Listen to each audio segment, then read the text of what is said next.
everybody's going to fall in line and do. And obviously the task does not get any easier with the Dallas Stars, a team that was, right behind Winnipeg all throughout this season and kept right on pushing Winnipeg for that Central Division lead right up to the very end. Yeah, Paulie, we're just looking at the Jets in the breezeway there, and I happen to I spy, with my little eye, a pair of 55s. Well, that's good news. Yeah, good news for the Winnipeg Jets. I mean, it's been a while since they've had their entire forward core intact. And they're only missing one guy from having their entire team intact, and that's Josh Morrissey. And he skated this morning, won't play tonight, but I would imagine he will be closer to playing on Friday night in Game 2. All right, so Tyson Rowicki, will the Winnipeg Jets continue to have the ultimate advantage at home?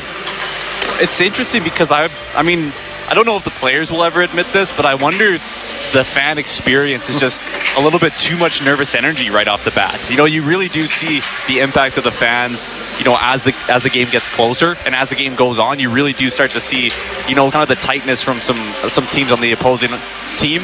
But I mean, being in the building for games 5 and 7, you can feel the atmosphere and you can feel a different sense that you get from this crowd, and you're just going to have to use that energy and put it forth on the ice. Yeah, Jason Robertson also out there for the Dallas Stars, so that would certainly be a big step forward, Murat Atesh, to him playing tonight. But the guy I want to ask you about is Mikko Rantanen, not only for what he did in the last 3 games against Colorado with the 5 goals and the 6 assists for 11 points, or maybe it was the other way around, 6 and 5. But the other part I want to ask you about is what he did last year to the Winnipeg Jets with 2 goals and 9 points in that 5-game series. Yeah, he was part of laying down the blueprint for beating the Jets, right?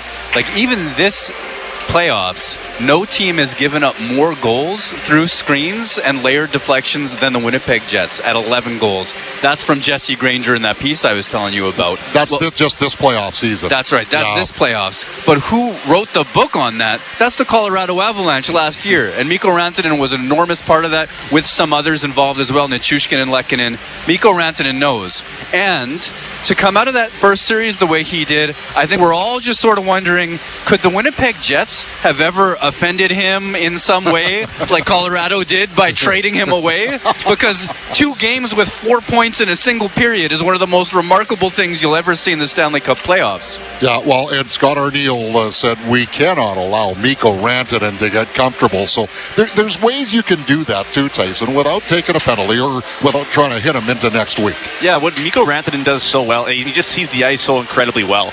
So you just can't really give him too much time to operate. You have to have guys who are, glued to him, and you just can't. We saw it in Game 7 when he did get that space on the first goal that he scored, where he was able to cut through some of that defense and some of the different layers of the Jets defense. You just cannot give him too much time with the puck, and you just have to be on him and play him physical, because he has shown this playoff so far that he doesn't necessarily like all the physical play at times. He goes down easily at times, so that's something to really focus in on and just keep laying the body on him and don't give him any time. Well, the Jets have Luke Schenn certainly for part of that, which they didn't have last year.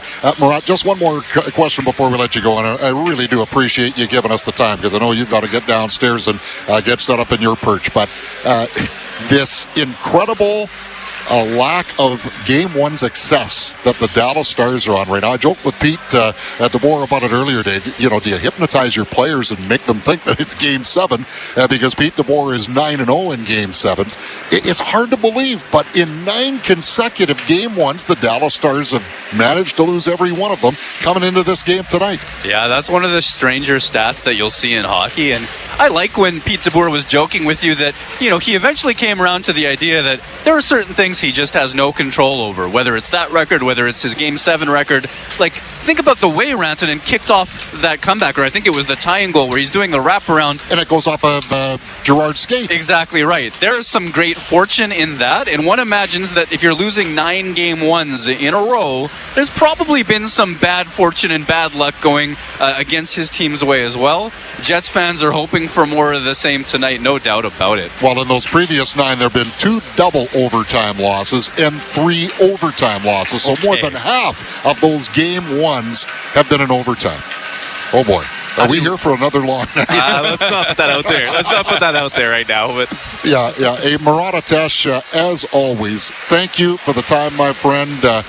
Just keep on blessing us with the wonderful work that you do for the Athletic. Unbelievably too kind. Thanks for having me, as always. And Tyson Rewicki will stick around for a scoreboard update in our final segment. The coach will be back with the keys to the game coming up next here on the Mid-Canada Fasteners and Tools pregame show on 680 CJOB.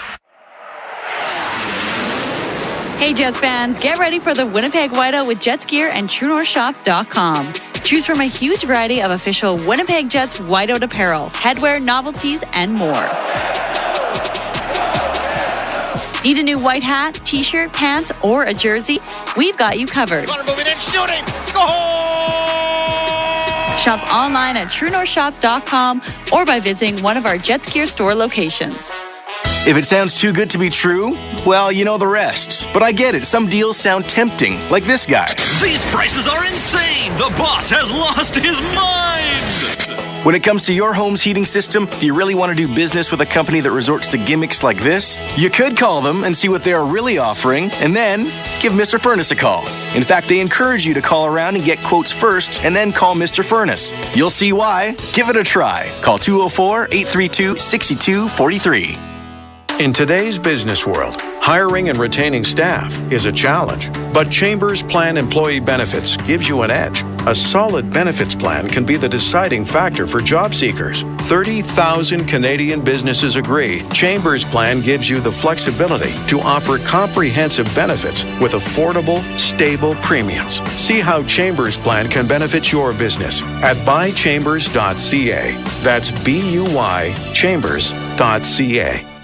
Rule the outdoors with Makita Outdoor Power Equipment, available at Mid-Canada Fasteners and Tools. Right now and only while the Jets are in the playoffs, spend a minimum of $500 on Makita products and receive a free Makita cordless radio worth $209. Plus, get a 4-amp battery at a special discounted price. Makita lawnmowers, line trimmers, blowers, and chainsaws are in stock too. Shop where the professional tradespeople shop. You're always welcome here at Mid-Canada Fasteners and Tools, 1557 King Edward Street. Hey, this is Alex Iafallo. Kelly Moore and company are getting you prepped with the Winnipeg Jets pregame show at 680 CJOB. Great goaltending, just deep teams that play hard, tough buildings to play in.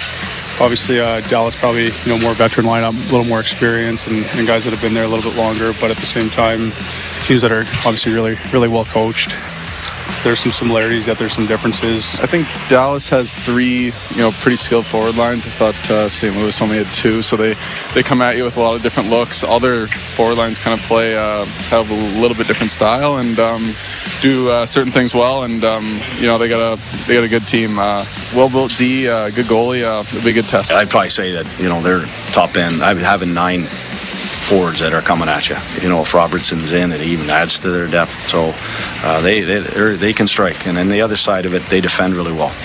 They defend a lot like us. There's a lot of similarities, but they have a pretty good attack game that we have to be aware of. You played this team throughout the regular season and have a bit of an idea of what to expect, but until the series gets going, there's sort of takes on a life of its own. So we're looking forward to getting going here. Obviously, everyone's real proud of the way that we battled back in the last one, but in saying that, that's in the past now, and just kind of build off it. And obviously Dallas had a huge game 7 too, so both teams are feeling obviously pretty good about themselves, and it's going to be another great series.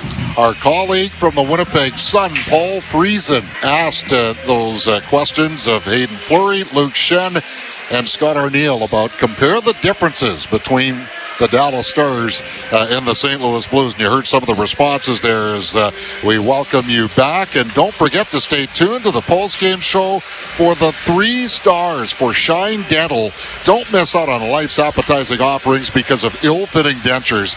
Get set right with shinedental.ca. I don't know if anything that was said there, Dwayne Gillowoychuk, would influence what you already had planned for your keys to the game. But I would think some of the conversations we've had over the past 2 hours plus would probably be repeated now. Yeah, I think, it's going to be, a feeling out process a little bit. These teams have played against each other. They know the personnel. They've gone up and down the lineup, and they know who they're possibly going to face against, especially in this first game. Some line matchups that coaches would have mentioned for sure. But I think there's going to be a lot of similarities. It may not be a lot. The hit chart might not be as high, but I think at the end of any game in this series, no matter how long it goes, there's going to be a few ice bags that are going to be handed out around the dressing room for sure. Yeah. Okay. So tactically, what kind of things are you looking for tonight? Well, I think first and foremost, the Winnipeg Jets have to establish their identity. They have to play fast. They have to play disciplined and direct, detailed hockey. They kind of got away that in the first series, but I think it's something that they've got to do consistently. They don't have to do it for 3 periods every game, but they have to do it consistently enough in this game here to get back and take advantage of this series early. And then the second one for me would be puck management. They have to be disciplined with their puck management. They have to have good support. They have to have clean exits or breakouts out of the zone. Transitions got to be quick and efficient, but especially in the offensive zone, they can't turn pucks over high. They can't just throw a puck somewhere. They've got to do something good with it, and if they can do that, they'll have some quality chances on Ottinger, which they need to do early. They can't let them settle into this series. Yeah, you go back to that third goal that St. Louis scored, and it all starts because Nikolai Ehlers can't quite take that pass clean. And if you even wind it back to the first period where the Jets just caught standing still, waiting for passes to come to them and couldn't manufacture any speed out of it. So that's kind of dovetailing into those comments you just made. Yeah, exactly. The mistakes, you heard the players talk about self-inflicted mistakes they made in that first round. They've got to be disciplined to how they want to play, the style of play. You've heard all year, especially in the first series, they've got to play Winnipeg Jet hockey, and that's their identity. That's what they have to get to. All right, keys to the game for St. Andrews Parts and Power, where a handshake means something. For more, head to standrewspartsandpower.ca.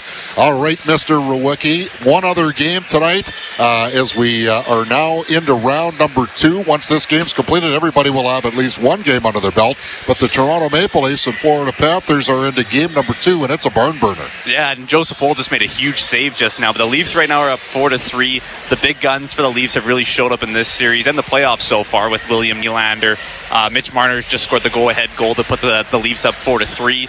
And yeah, it's going to be really interesting to see if they can keep that going. Anthony Stolarz is out for tonight's game, so Joseph Woll was in net. That's why he made that big save. All right, so 4-3, the Toronto Maple Leafs leading the Florida Panthers, looking to take a 2-0 lead there.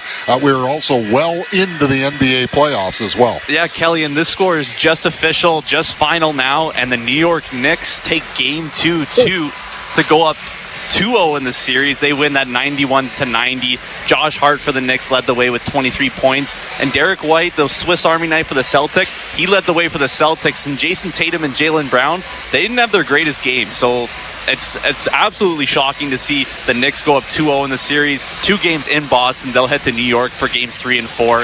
And then a little bit later on, we got the OKC Thunder taking on the Denver Nuggets. Another crazy game there. 2 MVP candidates in Nikola Jokic for the Nuggets, and then Canadian Shai Gilgeous-Alexander for the Thunder. Jokic was outstanding.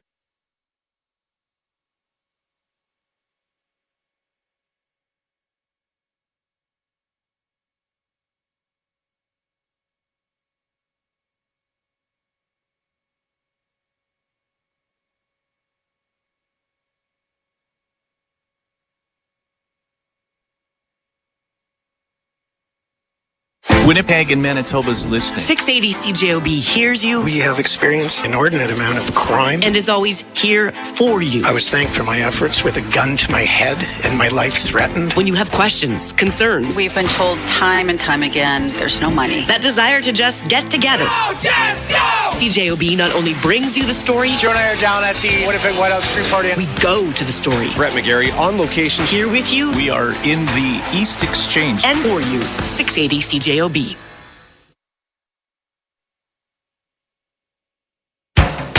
You have been listening to the official Winnipeg Jets pregame show. Getting ready for Puck Drop with Paul Edmonds and Mitchell Clinton. Coming right up on 680 CJOB. Hi, I'm Kelsey Waters, and Reliable Heating and Air Conditioning is truly a family. My parents started the business over 30 years ago, and today, me and my brother Clint are carrying it on, with customer satisfaction being priority number one. We believe good service is affordable to all our customers, so give us a call if your furnace or AC isn't working like it should. We want you to feel comfortable 24/7.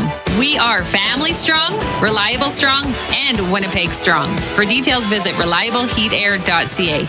Physiotherapists are licensed healthcare professionals who work in private clinics or who deliver mobile therapy services within your home. They also work in a variety of public sector settings, hospitals, personal care homes, schools, and within community therapy services. They can assess, treat, and manage pain, injuries, movement dysfunction, and a variety of chronic medical conditions. Click Find a Physio on Manitoba Physiotherapy Association's website at mbphysio.org so you can get back to enjoying life and the activities you love.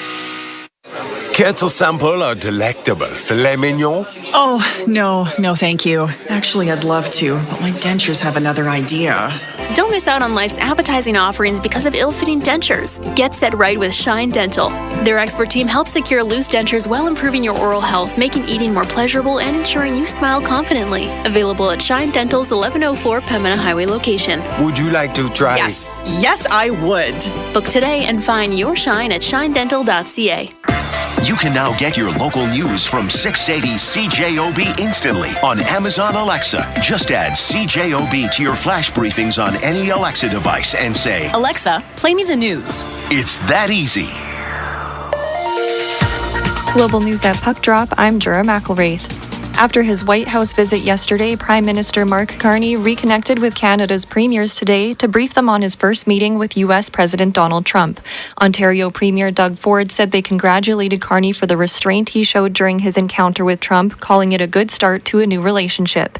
Saskatchewan Premier Scott Moe adds he's looking forward to robust conversations with Carney and the other premiers when they meet in Saskatoon in early June.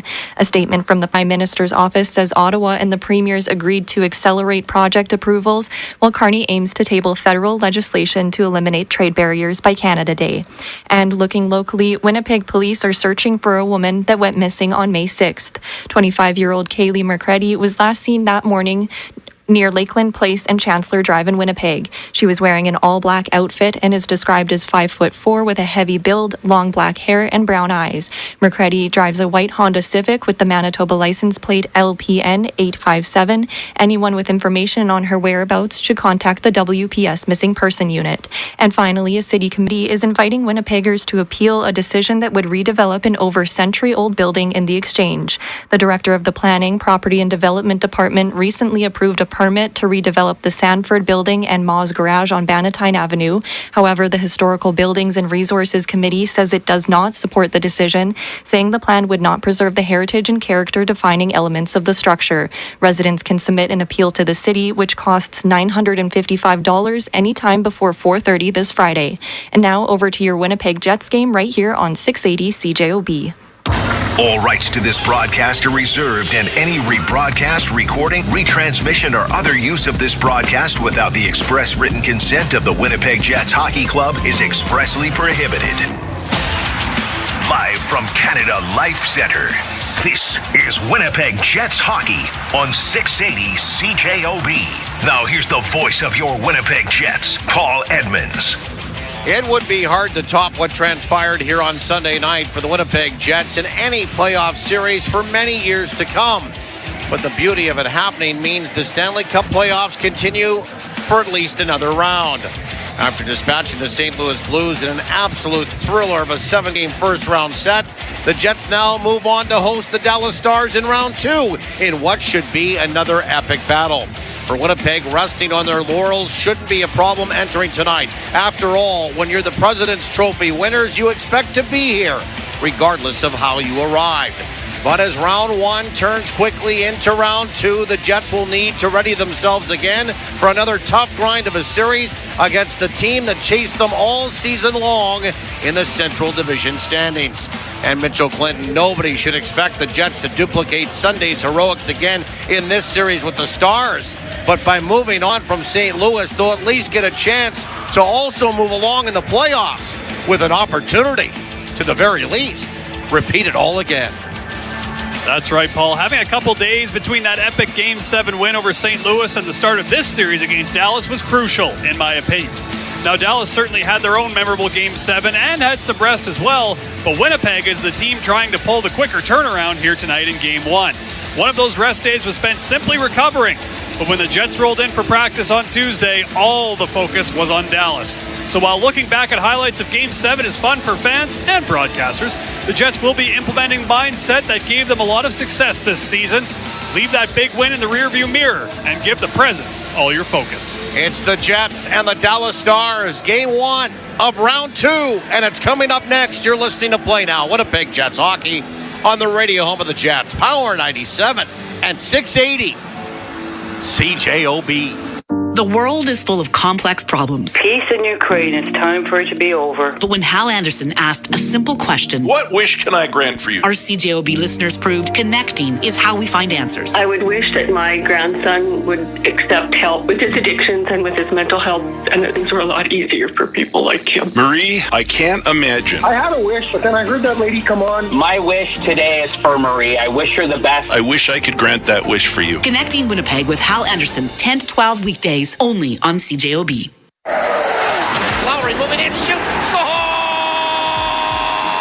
Jets fans, it's your chance to win big all night long with our playoff 50-50 raffle. Get your tickets now for a shot at multiple cash prizes during the game, ranging from $1,000 to $25,000. Plus, one lucky winner will take home 50% of the total sales at the end of the series. Don't miss out. Text Jets to 20450 for your chance to win. That's Jets to 20450.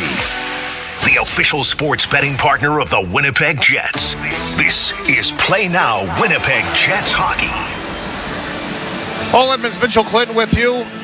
Game 1, Round 2, and here we are. And as we just talked about in Boys in the Booth, let's not, be challenged by the fact that this series is in Game 1, and it might not live up to what we saw at the end of series number 1 with St. Louis. This series will have some time to build as well, like that other series did. And I don't think, as we pose the question to Scott Arneal today, that anybody is preparing themselves for a short series here.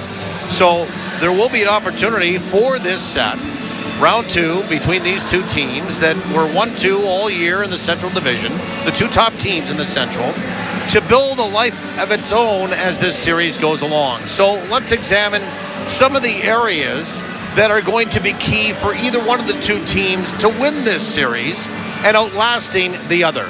Let's start in goal. And for me, Jake Ottinger's been fairly consistent. He certainly was very good for most of the series against the Colorado Avalanche. There was a opportunity where Casey DeSmith did come into one game, but we saw that as well with Connor Hellebuck and with Eric Comrie. The other side of this is, and there's been a lot of questions asked about Connor Hellebuck being pulled 3 times, all 3 times in St. Louis.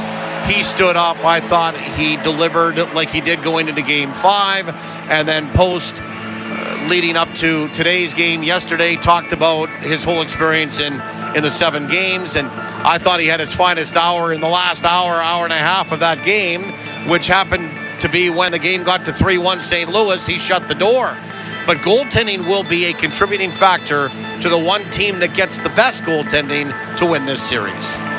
Yeah, the good folks on Jets at noon today were talking to me about this similar thing about goaltending. And the one thing that I mentioned about Connor Hellebuck was the save that he made on Colton Parayko in overtime, where, Parayko, it's a rush chance for St. Louis. They're coming up ice.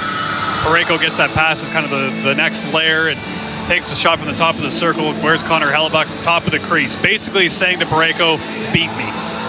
And that's the kind of confidence that Connor Hellebuck has in himself. Has it always gone his way, in that first round series? Did it go his way all the time? No.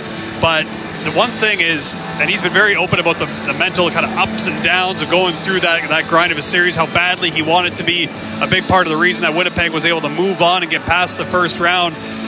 That was, in my opinion, him just saying, you know what, caution to the wind, let's play goal the way I know how to play goal. And that, for me, was one of the most positive signs from Winnipeg, especially in that Game 7, like you mentioned. He really locked it down once it got to 3-1. So curious to see I know momentum doesn't necessarily go from game to game, but you can certainly, if you're Connor Hellebuck, take a lot from your performance when your team's back and your back was against the wall and you're hovering there on the abyss of possibly getting eliminated once again, and everyone, Connor Hellebuck, players included, all said that's not happening. So I look forward to that. And, there's been some conversation over, does this series maybe sway USA Hockey coming to the Olympics? I think that's still a little bit too far away.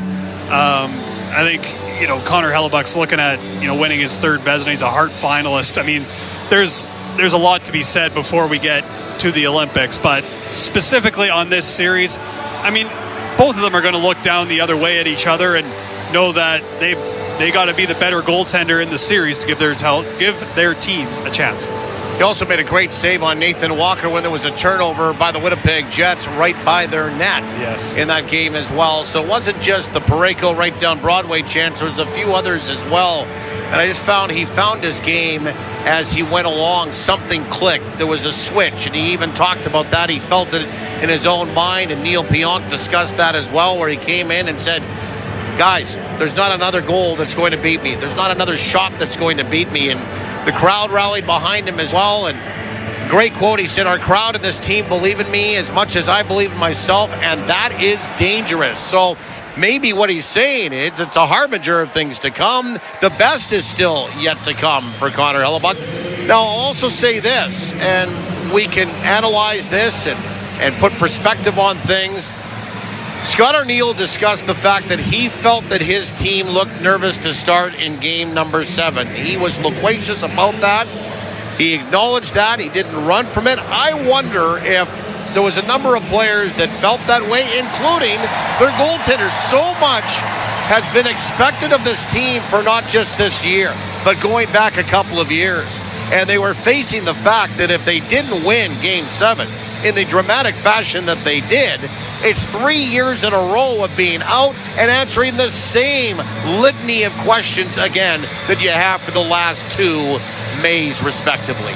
Yeah, and you look back at the last time that this organization was in a Game 7 against Nashville, how different the context was, right? They were coming off their first, series win as a franchise over the Minnesota Wild, and you're going up against the President's Trophy winners in Nashville that year. So you're kind of the team that's, just showing everyone what you're capable of, versus the context of Game 7 against the St. Louis Blues the other night was exactly like you mentioned.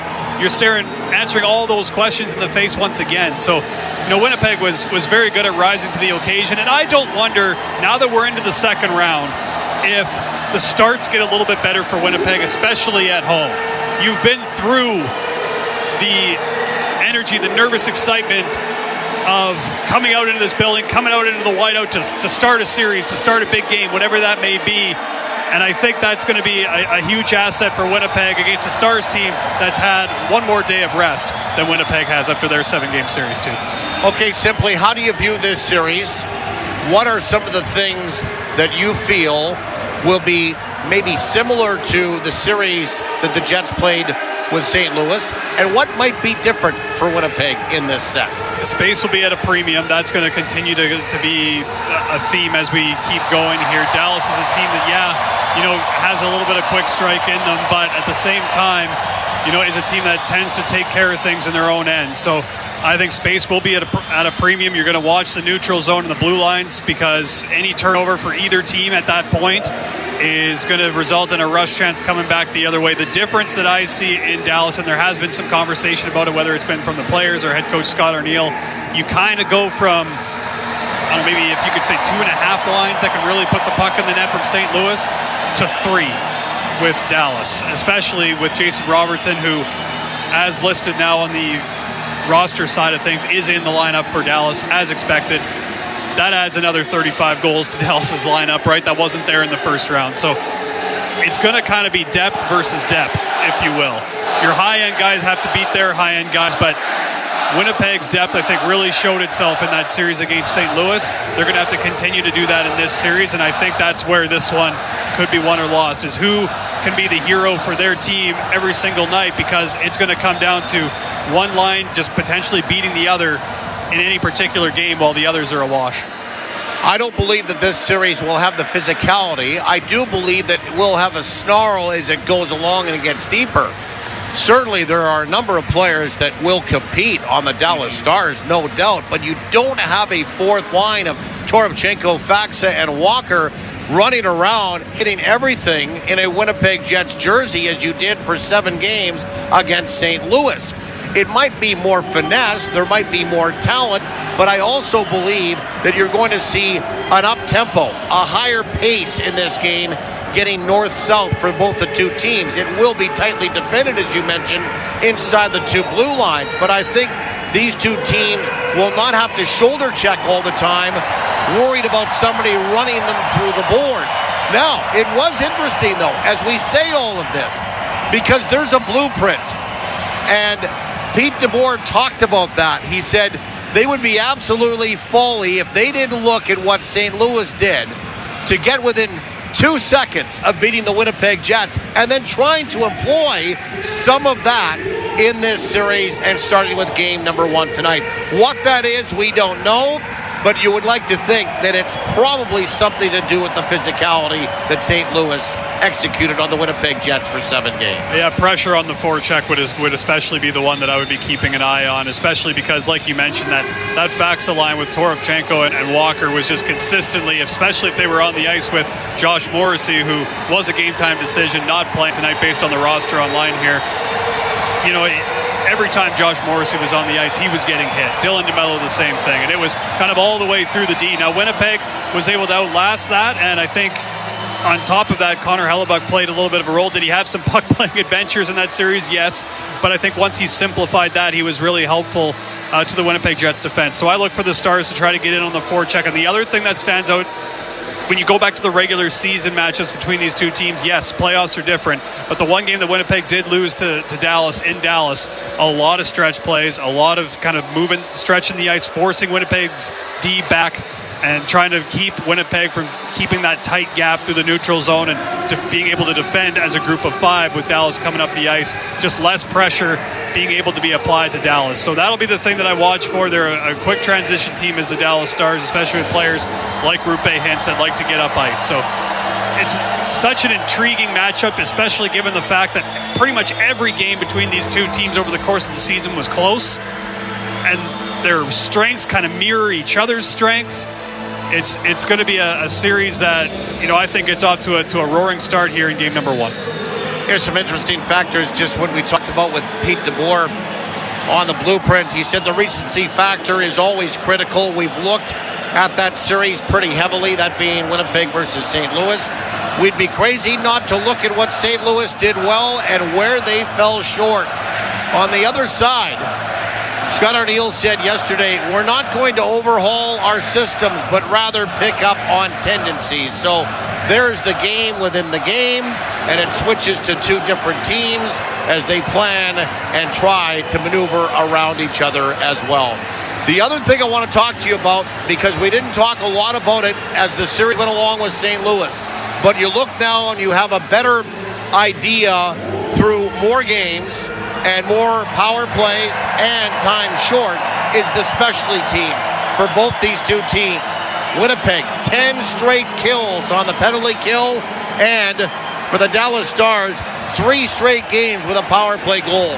I do believe, as it was a factor early on in the series with St. Louis, that specialty teams will be just that in this series between the Jets and Stars. Yeah, especially as the two teams kind of get used to each other, right? And game 1's kind of a good example of that. You look at the start of the series between the Jets and the Blues, Winnipeg's penalty kill really struggled against St. Louis, and it usually just comes down to details and minor adjustments. It's not like you say go from a diamond PK to a box and all of a sudden change everything when you talk about making adjustments. It's just little reads and switch-offs and getting back to the fundamentals that make you a really good penalty-killing team, as Winnipeg was, especially in the second half of the season. And, for Dallas, a team that was a really good penalty-killing team all year, they finished their series against Colorado on an 8-for-8 run. So you talk about special teams, Winnipeg had a couple of big penalty kills, especially in Game 5 and also in Game 7, and Dallas the same way. So it can be at any moment of the game. Winnipeg ends up winning in double overtime against St. Louis, but they had the power play in the first overtime, right? Game could have ended there. St. Louis gets a big penalty kill. And we've said it throughout the regular season that if you ask a coach, especially going into the playoffs, which one you want to have going, you want to have a stronger penalty kill. The power play will usually find its way. You have a strong penalty kill like both of these teams did, and usually it puts you in a good spot. And look where they are, the second round of the playoffs. What does it mean to get Scheifele back in that top line, play with Velarde and Connor, and what does it mean now to drop Nemesnikov back with two guys he's familiar with, the Ehlers and Perfetti? And also, in that same vein, what does it mean to have that grind line back together with Lowry, Appleton, and Niederreiter? Yeah, you look familiar in a whole lot of reps, right? That's exactly what these lines have together over the course of the regular season. First time this group of 12 forwards will be together since March 23rd against the Buffalo Sabres when Gabriel Velarde went down to injury. So that's not a small thing either. Winnipeg getting more healthy as the playoffs go. You just hope for, Josh Morrissey, Logan Stanley, that they're available as soon as possible. So we've talked about goaltending, specialty teams, physicality, pace, tempo, a cadence to this one as well. It should have some nastiness between the two teams that were battling all year for first place in the Central. Winnipeg down the stretch overtook the Dallas Stars and really pushed them back in behind. Dallas, if you recall, ended the regular season losing 4 in a row. And a lot of people didn't expect them to beat Colorado, especially after the way Game 1 went between the Stars and the Avalanche. But here they are taking on the Winnipeg Jets. The Stars have got to the Western Conference Final 2 years in a row, looking to make it 3. And certainly they've had 3 finals appearances in the Western Conference in the last 5 years. Should be an excellent series here tonight and going forward as well. Game 2, Friday night here in Winnipeg at 8:30. Game 3, Sunday, 3:30 in Dallas. Game 4, Tuesday at 7 in Dallas as well. Let's go downstairs for the anthems tonight. The Star Spangled Banner, followed by O Canada, as sung by the original, the one, the only, Soul Bear. Oh, say, can you see by the dawn's early light what so proudly we hailed at the twilight's last gleaming, whose broad stripes and bright stars through the perilous fight o'er the ramparts we watched, were so gallantly streaming, and the rocket's red glare, the bombs bursting in air, gave proof through the night that our flag was still there. Oh, say, does that star-spangled banner yet wave o'er the land of the free and the home of the brave?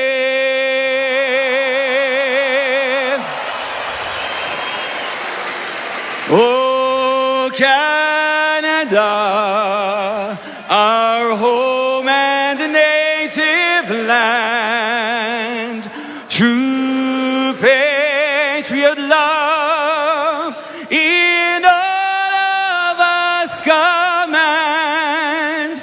With glowing hearts we see thee rise, the true north, strong and free.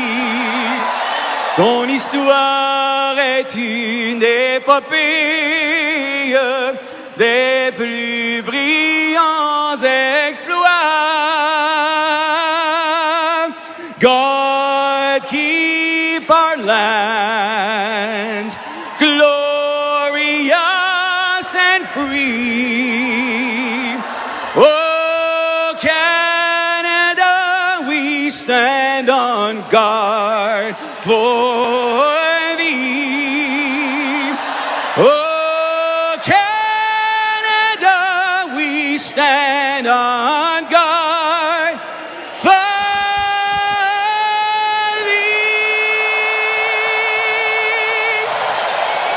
Our referees for tonight's game are Garrett Rank and Jean Hebert. On the lines, Devin Berg and Bevan Mills. Let's have a look at the starting lineups. They're brought to you by Windeck. Do it once, do it right. Visit windeck.ca to do that. Here's Mitchell. Thank you, Paul. Jake Ottinger gets the start between the pipes for the Dallas Stars. Had a .911 save percentage in the first round. Essa Lindell, Cody Ceci on the blue line, and up front, Jamie Benn, Matt Duchesne, and Tyler Seguin. For the Winnipeg Jets, it's Connor Hellebuck, an .830 save percentage in that first round. On the blue line, it'll be Hayden Fleury and Dylan DeMello. And up front, Nikolai Ehlers, Vlad Nemestikov, and Cole Perfetti. First period opening face-off is for Cambrian Credit Union. Looking for a mortgage? Get peace of mind and flexibility with the new Best of Both Worlds mortgage. Visit cambrian.mb.ca. Jets in blue, Stars in white. Hellebuck down to our right, Ottinger down to our left. Jets are flying from our broadcast right to left. Teams will come to center ice to get it started. Game 1, round 2. Western Conference semifinal. First time these two teams have met in the playoffs. Teams will come to center as mentioned. Puck is dropped, and it's showtime from downtown Winnipeg. Glad to have you along on the radio home of the Winnipeg Jets. Power 97 and 680 CJOB. How do you folks tuning in on satellite radio and on the NHL app across North America and worldwide? Slickly through that center ice area, Duchesne passed it off there for Seguin. Seguin turned it over. Winnipeg out of their own zone, and Ehlers will flop it down inside of that Dallas end. There you go. 7 straight games with St. Louis. Just about mentioned that. Out towards center ice, and Dallas will get it inside that Winnipeg end. Back inside his own zone, and Sandberg. He played over 40 minutes on Sunday. Now for Lowry. Lowry tried to chip it into that slot area. Broken up by Harley. On to the far side for Rope. Hits a hard body check there by Lowry in front of his own bench. Winnipeg will spill it around to the far side. Hitz goes after it. He falls down. Winnipeg will get the puck, try to get it out. Appleton couldn't do that. It stays in at the line on the far side. To the near side, Labushkin. He'll paddle it down back in behind the net. After it, Granlund. Back in behind the goal for Hintz. Hintz back toward the line, Labushkin. Up top again for Harley. Shoots through traffic. Stop. Rebound. Bang. Man. It's Hintz, and he got a shot into the stick there of Hellebuck, who made the save, and Winnipeg will flush it back out towards center ice. 1:20's expired here, and backhanded from center ice by Harley. Down inside that Winnipeg end. Miller goes after it. He's played one playoff game. That was game number 3 of this series. He's out towards center ice. Tap dances inside that Winnipeg end and knocks it, into that Dallas end and knocks it in behind the net. Velarde goes after it. Bounces around away from him. Scooting out towards center ice is Wyatt Johnston, and he'll tap it down inside that Winnipeg end. And with that Lowry line reunited, looks like they got the initial Rupe Hintz, Mikko Rantanen, and Granlund kind of match up early on here. Scheifele across the line. Tried to hand it off at the side of the slot for Velarde. Broken up. Scheifele steals a puck. He tried to go cross ice. Broken up there by Johnston. Weaves out towards center ice onto the far side. Got a return pass from Marchment. And that was just over Wyatt Johnston's stick. Back in behind that Winnipeg net. Fleury with the puck. He'll settle it down. And look around. He had an excellent game as well on Sunday when Winnipeg was down to 4 defensemen. Essentially from the start of the game, Josh Morrissey played just 4 minutes out towards center ice, and Barrett knocked it ahead now and swatted inside that zone by Tanev. Rolled around to the far side. DeMello will try to hold the line. He did with a glove hand pass that goes right to Tanev. And we'll get a stoppage of play inside the Dallas end, and then Liam Bischel and Brandon Tanev become entangled. The linesmen move in. Size differential there. Bischel is 6'7". Tanev is 6 feet. Well, we've seen a couple of big hits early, both thrown by Adam Lowry, and we wondered about we knew there would be physicality in this series. The one thing that I do think will be different is Dallas is a little bit more of a mature group, a little bit more veteran players in their lineup, but not as many, if any, really, making their Stanley Cup playoff debut like, your Jake Neighbors, your Jimmy Snuggaroos were, so you won't necessarily see players running around a little bit looking for hits that aren't there. Hutchinson down inside that Winnipeg end, rolled around to the far side. Iafallo had some problems with it, came back to where the line. Shot came in from Dodonoff, and that's kicked away nicely by Hellebuck. Rebound back in behind the net, sent around to the near side, pulled off the wall. Fleury looks up ice, back into the middle here. For DeMello, back for Fleury. He weaves his way through that neutral ice, gains center ice, and snaps it in. It tumbles around to the far side. Bishop will pull that off the wall. Lost it to Cole Perfetti, who got tripped up. No call going out of the puck. And it's settled down inside that Dallas end by the captain in Ben. Now for Liam Bishop. Onto the far side again. And hoisted down inside that Winnipeg end. Off the stick of Bouchane. It's then into the glove of Hellebuck. He will leave it onto the far side. Winnipeg will spell it back out towards center. Ben up along the boards and back inside his own zone. Into the middle. Force again. Now for Duchesne.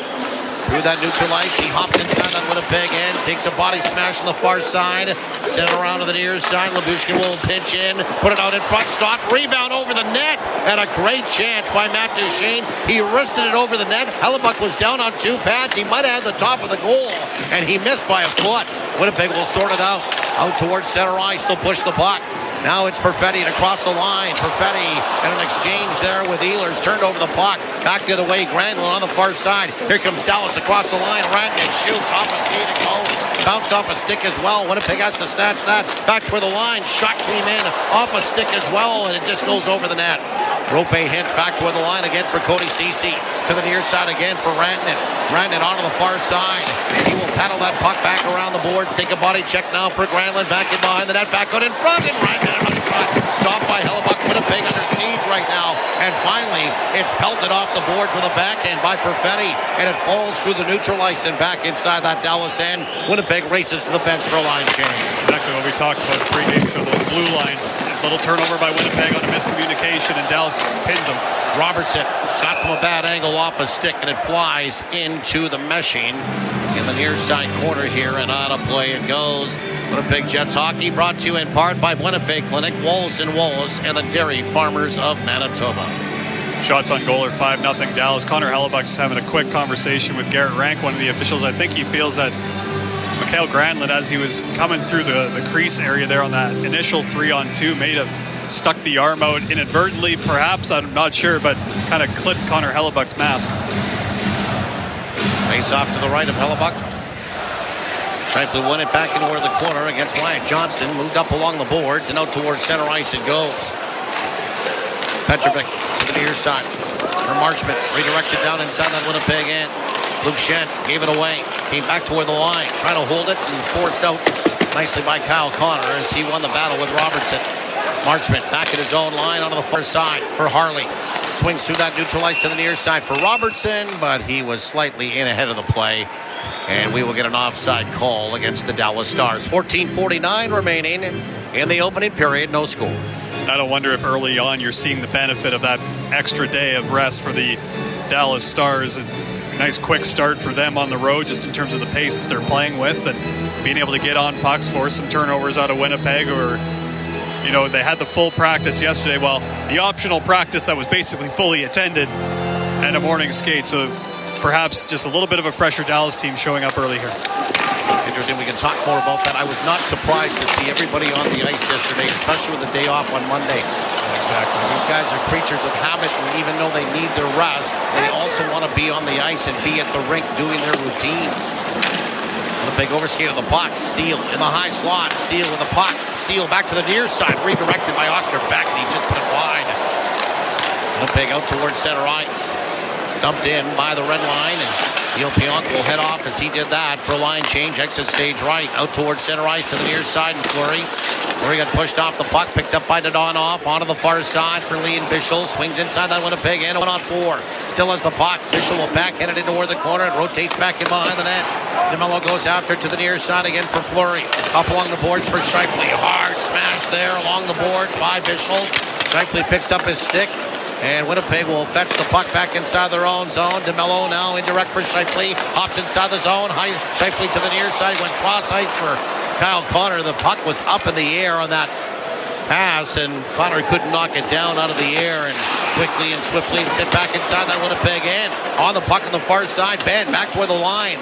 held by Lindell. He shoots it back in behind the net, rolled around to the near side, straight after Cece. Back in behind the goal, the wraparound attempt by Seguin, stopped, tight against the post to the far side. Hellebuyck back for the line again. Lindell spins it around to the near side. After it goes Connor, key back for the line, held again by Cece. Shoot, deflected in front, stopped in front, down on his knees was Fleury, couldn't get it out. Back for the line, Cece coming right down Main Street, tried to pass it off back to Lindell, shoot! And it's stopped by Hellebuyck. Ooh, a game of pinball off skates and sticks and goaltenders and shin pads, and every bounce went to Dallas on that. And once again, Connor Hellebuyck has the last save, makes the save and hangs on. 13:06 remaining in this opening period, awaiting the game's first goal. You're listening to Play Now, Winnipeg Jets playoff hockey on the radio home of the Jets, Power 97, 680 CJOB. When you bet with Play Now Sports, goals become... Every game will feel like the big game. Bet local with Play Now Sports, the official betting partner of the Winnipeg Jets. 18 plus, enjoy responsibly. Grab your jersey. Grab your generic lager. Impressively standard beer for impressively intense moments. Brewed in Winnipeg by Little Brown Jug. Generic, the most domestic choice. In today's business world, hiring and retaining staff is a challenge, but Chambers Plan Employee Benefits gives you an edge. A solid benefits plan can be the deciding factor for job seekers. 30,000 Canadian businesses agree Chambers Plan gives you the flexibility to offer comprehensive benefits with affordable, stable premiums. See how Chambers Plan can benefit your business at buychambers.ca. That's BUY chambers.ca. Fighting crime and crime one drain at a time. There's a reason they call us Mr. as in Mr. Rooter. Every spring, our fair city is under attack by clogged drains and backed up sewers. When melting snow and heavy rains threaten to cause sewage and wastewater to back up into your home, only Mr. Rooter stands between your basement and total plumbing chaos. Call them today to clean your sewers and drains. Born to be a hero, trained to be a plumber. That's Mr. Rooter. Hey, this is Mark Scheifele. Paul Edmonds and Mitchell Clinton are bringing it Winnipeg Jets hockey style on 680 CJOB. Winnipeg Jets hockey is brought to you in part by South Beach Casino, Boston Pizza, and Chamber Insurance. No score. Face up to the right of Hellebuyck. 13:06 remaining in the opening period. Winnipeg has not registered a shot, and there's been a few, and maybe that will be a shot, although reaching up is Onger to glove that down well above the crossbar. If you were an off-ice official, as opposed to your time as an on-ice official, would you call that a shot, Mr. Clinton? No, but it looks like they're going to give it to them, so that's why I was never an off-ice official. Such terrible judgment as that. So Winnipeg wins the draw. Quick shot, just grazed the outside of the post by Neil Pionk on a face-off win. Dashing into where the corner on the far side and going to work there is Niederreiter back toward the line to the near side. Pionk thrust toward the net again, kicked away by Onger. Winnipeg spending some time inside the zone. Lead pass though out of the Dallas end is Randon pushed into where the corner. It's stapled there nicely by Pionk. Randon still moving his feet, got it back toward the line for Cece. Shoot! Off a stick and wide, bounced off the back wall, chopped out in front and juggled again off the stick and into the glove of Hellebuyck. He'll hang on for a whistle. 12:27 remaining in the first period. No score. How can you tell when a goaltender's locked in?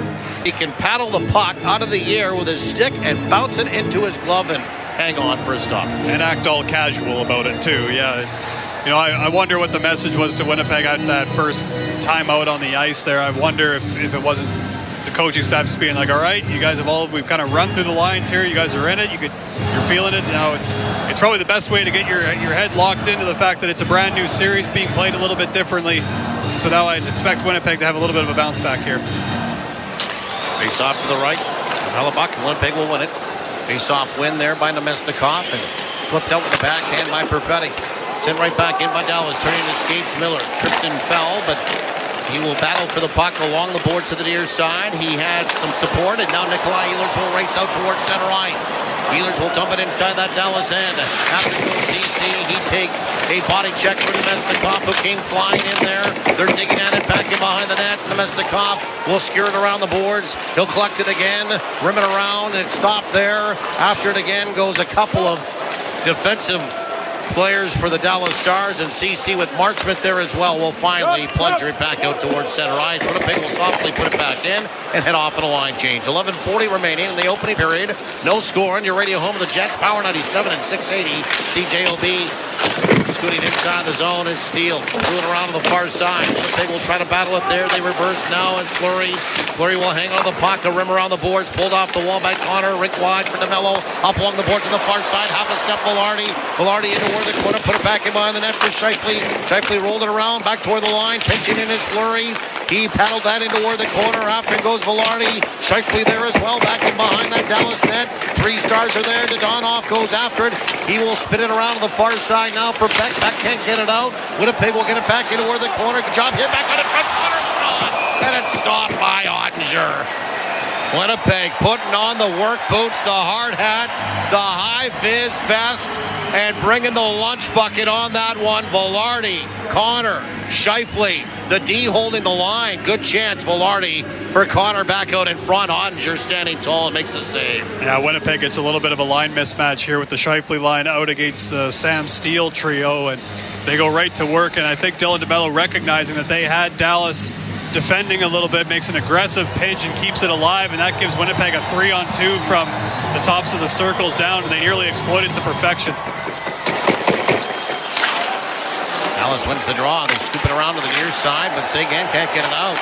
Back into where the corner. Winnipeg after it again. Brandon Tanev trying to dig at it. Ben came back in behind his own net. Outlets it far side Duchesne. Long lead pass for Seguin. Too far for him. Icing will be the call against the Dallas Stars. 10:41 remaining in this opening period. No score. Jet fans, get ready for the Winnipeg Whiteout with Jets gear at TrueNorthShop.com. Choose from a huge variety of apparel, headwear, novelties, and more. Need a new jersey for the Whiteout? Well, we've got you covered there too. TrueNorthShop.com. Nemestikov line comes out. Nikolai Ehlers tried to exploit and use his speed in the neutral zone on his last shift out, trying to get around the check of Cody Ceci. Just bobbled the puck. Otherwise, I think he had a step. Lindell off the glass. Tried to get it out. Bouncing around. Finally forced out. And picked up by Duchesne. Inside that Winnipeg end. He sways into where the corner. Puts on the brakes. Still has the puck. Duchesne threw it back out in front. Knocked away by Pion. Outlet in far side. Here's Nikolai Ehlers with some speed through that neutral ice. He'll plop it right on top of Ottinger. We'll glove that down and hang on for a whistle. Winnipeg defending that rush really well against the Duchesne line. Just a good backtrack by Vlad Nemestikov, working in tandem with the defensive pair that was out there, and really kind of just forced Duchesne into the corner. He had nowhere really to go with that puck, and he just kind of tries to thread it into the middle of the ice. Winnipeg knocks it down, and they get going the other way. Face off to the left of Ottinger. Winnipeg will scrape that into where the corner, but Hintz is there, and he just nudged it back out towards center ice. Here's Winnipeg on the reload. Appleton spins inside that Dallas end, puts on the brakes, put it back for the line. Sanford shoots, and it's deflected in front by Niederreiter. Stopped by Ottinger, gathered up again. Niederreiter barging toward the net, shooting! And it's stopped on the short side, on the near side here by Ottinger, and he'll hang on. Well, it took Winnipeg a little while to get a shot, Mitchell, but they put a few testers toward Ottinger in the last couple of minutes. We'll let you talk about that when we come back. 9:57 remaining in the first period. No score. You're listening to Play Now. Winnipeg Jets playoff hockey on the radio home of the Jets. Power 97, 680 CJOB. Boston Pizza is Canada's go-to place for playoffs. So this year, we're doing more than just hoping a Canadian team wins it all. We're manifesting it. We're planning the parade. We even got a bus. And we've got the sports bar dialed in, with ice-cold draft beer and an elite playoff menu. Like the guy in the movie said, kind of. If we plan it, we will win. So when it's game day, post up early at BP and cheer for the Holy Grail to come home. Hi, Blake Legault here from Wilfs Eli Ford. Wilfs has been your independent, locally owned Ford dealership for 44 years. That's 44 years of loyal customers. And thank you for your dedication. We have amazing loyalty offers on Edge and F-150s. But it doesn't stop there. We also have 0% financing on most lines. Do you want to know why customers keep coming back to Wilfs Eli Ford? Come in for a visit. Once you experience our pressure-free buying experience, I'm sure you'll keep coming back too. See wilfseliford.ca for details.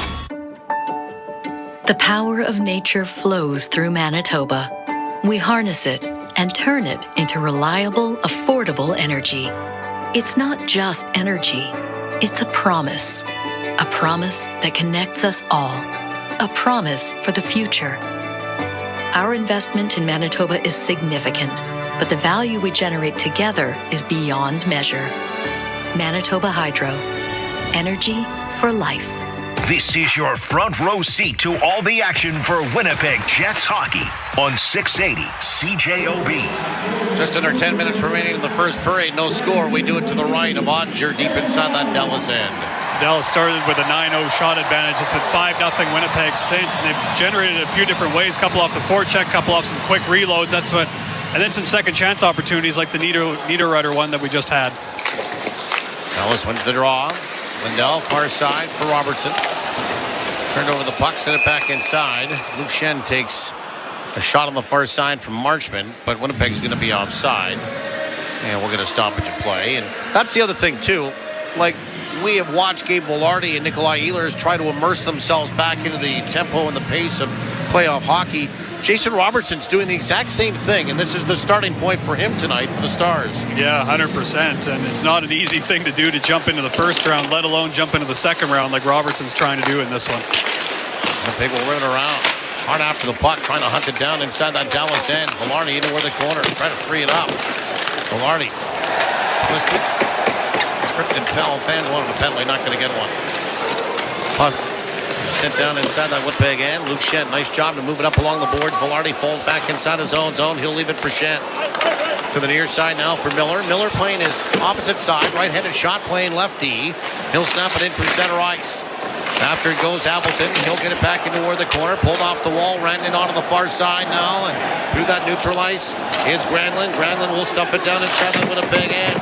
Rimmed around to the near side. Winnipeg goes after it there. Kyle Connor can't get it out. Did on off far side. Slap shot from a bad angle. And the hash marks below that on the far side. Stopped by Hellebuck, and he'll hang on for a whistle. 8:55 remaining in the first. No score. Adam Lowry closing in quickly here on Leon Bischel, who gave a couple of extra shots after the whistle there. And I remember the regular season finale between these two teams that Winnipeg won back in Dallas. Bischel was an active member physically in that game as well, so something to watch for in this series. Dallas went to the draw, curling in over the corner. Granlund turned and fired, ricocheted off a body, came back in behind the net. Granlund with it again, trying to get it back out in front. Far side, Bischel shoots that one wide. Cascades around the boards, and Winnipeg will try to get it ahead for Appleton, who flew the zone.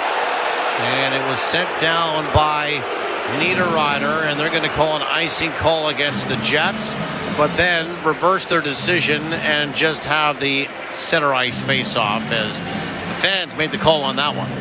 Yeah, I think the linesman was blowing it down based on the race for the puck, didn't take into effect that Jake Ottinger had left his net to play the puck, and that'll immediately cause an icing to be waved off, so they just quickly dropped the puck in the neutral zone. And Winnipeg wins that neutral ice face-off. And then try to move it up along the boards. Renton was there to stop that. Puck flies inside that Dallas bench. We'll get a stoppage of play. 8.5 remaining. First period, no score. And some looks for both teams. I think we've kind of started to see that feeling out process, right? Dallas coming off of playing a high-flying Colorado team, and Winnipeg coming off playing, a physical and tough St. Louis Blues team. So it's a little bit of a different feel out there, I think, for these guys. A much less physical series for the Dallas Stars, and perhaps maybe slightly more room to work with in terms of, not checking your shoulder every single time if you're the Winnipeg Jets, but still, a body between you and where you want to get to. Winnipeg wins that neutral ice face-off. Snapped in by Fleury, rolled around to the far side, pulled off the wall there by Iafallo. Puck just slipped his stick, and then it turned around and out towards center ice by the Stars. Fleury will shoot it right back in. Stopped by Ottinger back in behind his own net. He'll put it into the corner. Hard rim by Harley. Gave it away, though. Tanev into the corner. Tanev is balled on the far side by Ben. Back in behind the net. Winnipeg after the puck in Morgan Barron. Ben comes in there to help out. Scooting there to support is Tanev back in behind the net for Barron. Barron working against a couple of Dallas Stars. Puck goes into the corner. Harley's there. Harley will push it off the boards. Out towards center ice. It will find a seam, and Dallas will make a line change. Winnipeg out towards center ice will do the same, and Fleury will smack it back inside the zone and head off on a line change himself. Out towards center ice. Falls back inside the Winnipeg end. Miller far side for Shen. Tapped up along the boards just to get it outside his own zone. Flushed down inside that Dallas end by Nemesnikov. He goes after it against Lindell. Lindell up along the boards for Steele. Fanned on it. Lifted up along the boards. Stopped by Ehlers. Got stick lifted. Ran in with the puck. He pushed it out towards center ice. Raced for the puck wide. Johnson goes after it. But Miller there to sweep that away. Winnipeg back through that neutral ice with some speed. Nikolai Ehlers across the line. Dropped it now for Miller. And he just couldn't hold it in. He pushed it into the corner. Overskating the puck, Perfetti now again sent out towards center ice by Rantanen now for Steele. And Steele will backhand it all alone inside that Winnipeg end. He'll exit stage left for a line change. Under 7 minutes remaining in the opening period. No score in the hockey game. Sandberg on to the far side. Now for Miller. Out towards center ice. Tripped up, retained possession, dumped it inside that Dallas end. Lamdushkin will send it out towards center. Off the stick of Johnston. It falls inside that Winnipeg end. Settled down by Sandberg. Outletted near side for Connor. Rink wide on the far side for Neil Pionk. He tried to get by. Marchment got hooked up. Penalty coming up to Dallas. And speed will kill you. And Winnipeg just showing some great speed by Neil Pionk, getting around Marchment, and he did some water skiing behind him. And Marchment, I think, trying to sell the fact that once Pionk was past him, that the Jets defenseman grabbed onto the stick, and the official's not really hearing about it because basically once Pionk had him beat, Marchment put the stick there and had already kind of hooked Neil Pionk along the way. So good opening opportunity for the Jets power play that now has Mark Scheifele inserted right back into it. Mason Marchment for hooking at 13:30. Jets in the power play for Prairie Battery. Your one-stop battery source is Winnipeg-born and Canadian-owned PrairieBattery.ca.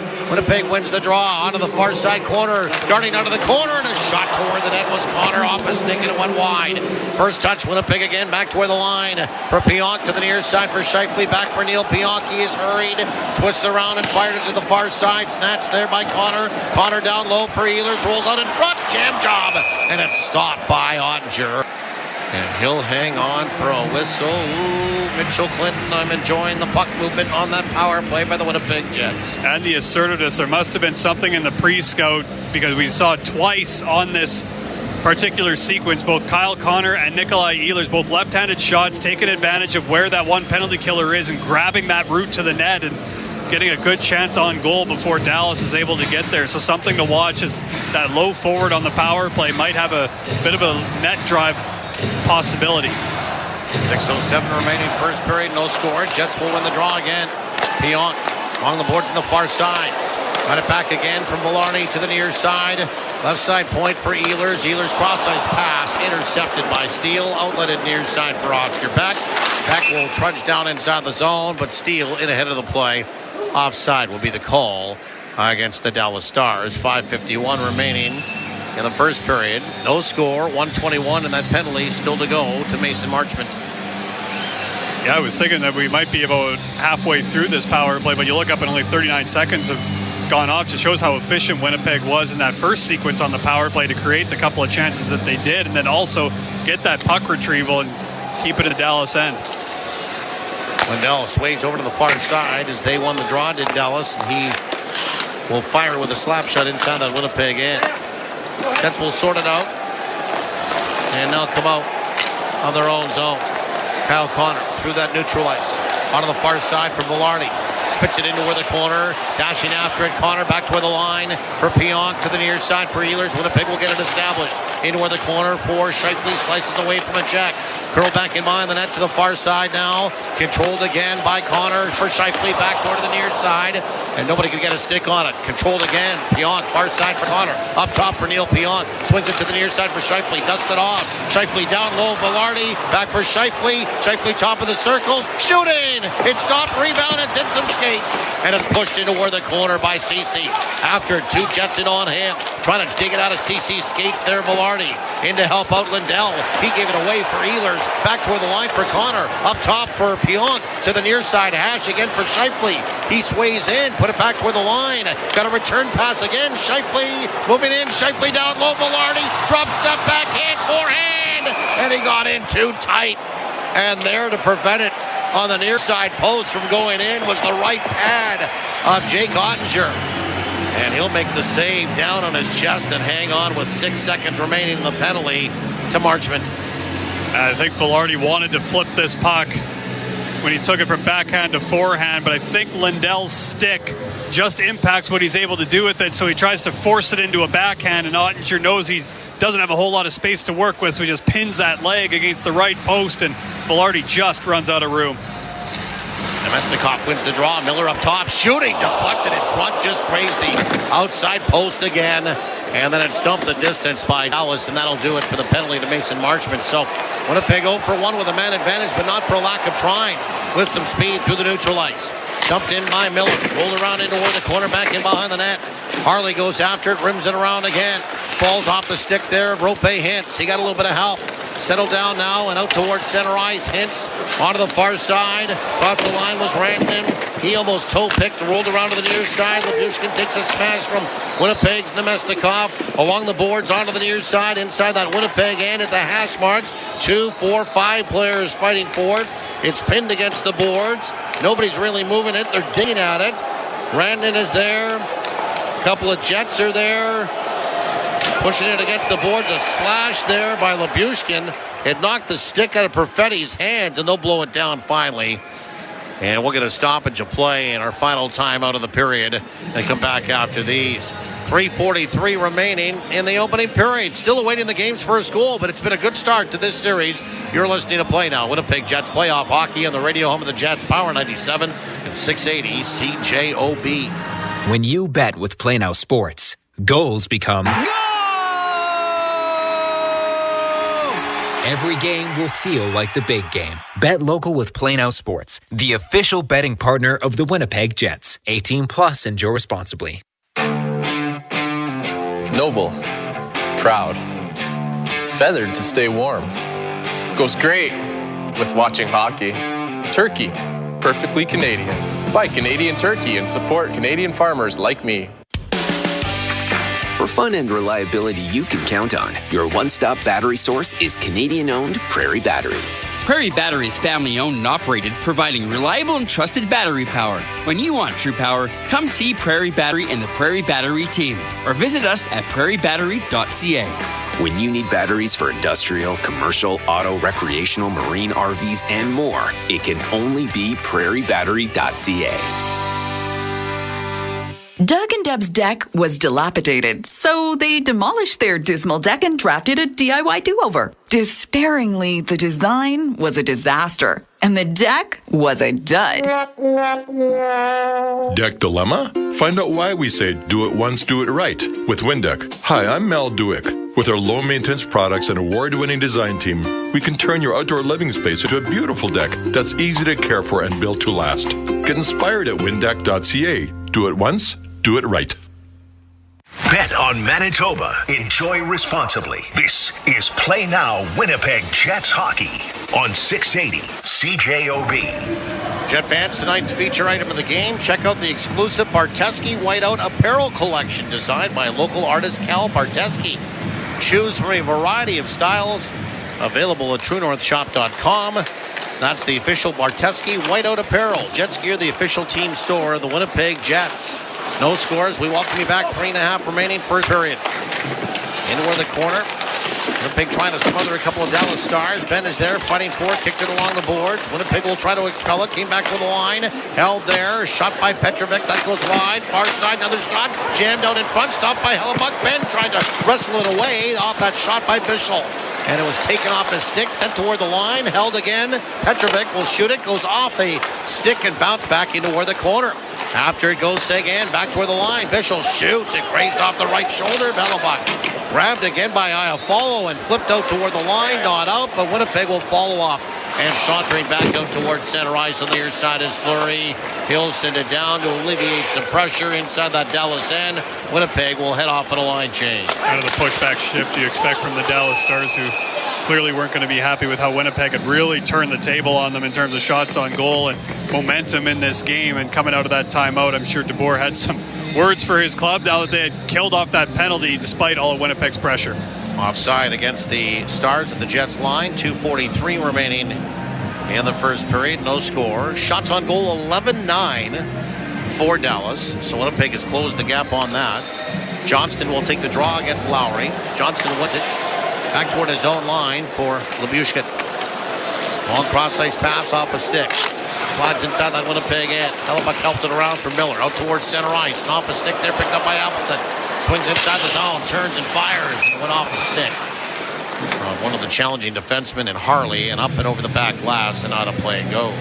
Like Appleton just trying to look to send something towards the net. He had Adam Lowry trying to catch up on that rush. So when Appleton gained the offensive zone, he had to delay a little bit to give Lowry a little bit of time to get into a net front position. By that time, the Dallas D had kind of closed in on him and not really allowing much of a clean shot toward the net, knowing full well that Lowry's going full tilt.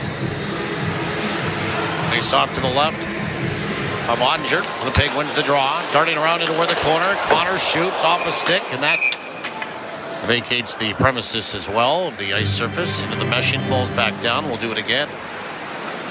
Winnipeg's been pretty good in the face-offs so far. I mean, it was a kind of a constant theme in the St. Louis series where they would, start to close the gap on face-offs later on in the game, but St. Louis would have a real early edge. Winnipeg at 55-45, and they've had some great chances because of it. Connor out in front right off the face-off, and a great glove save made by Ottinger. Puck found Kyle Connor with 4 goals in this playoffs already. Back out towards center ice. Across the line, Scheifele shoots. Stick save made as he grazed over toward the far side by Ottinger. Grabbed again by Radnan out towards center ice for Rope Hansen across the line. Pushed it back in behind the net. After goes Connor. He's pushed off the puck. Connor wearing the A tonight in the absence of Josh Morrissey. Out towards center ice. 3-on-2 developing. Far side Connor and across the line for Scheifele near center. Shooting! And off the rush, it's kicked away by Ottinger. Excellent chance for Winnipeg with some speed in that top line. Plungered back inside that Winnipeg end, not enough for icing. 1:30 remaining, 90 seconds to go in the first period, no score. Winnipeg, and a long lead pass to the far side for Nemesnikov. Back inside that Dallas end. After it goes Cole Perfetti, pulled it off the wall. Taken off the puck, though, here by Marchment. Marchment will backhand it, break wide on the far side. Swatted back inside that Winnipeg end by Johnston. Grabbed by Luke Shen. Far side for Nemesnikov. Break wide to the near side to catch up to the puck at center ice is Miller. He'll snap it inside the zone. 1:05 remaining in the opening period. Rimmed around to the far side. And Shen got caught 2-on-1 back the other way. Johnston moving in, shoots. And it's stopped by Hellebuyck. Got a shoulder on it.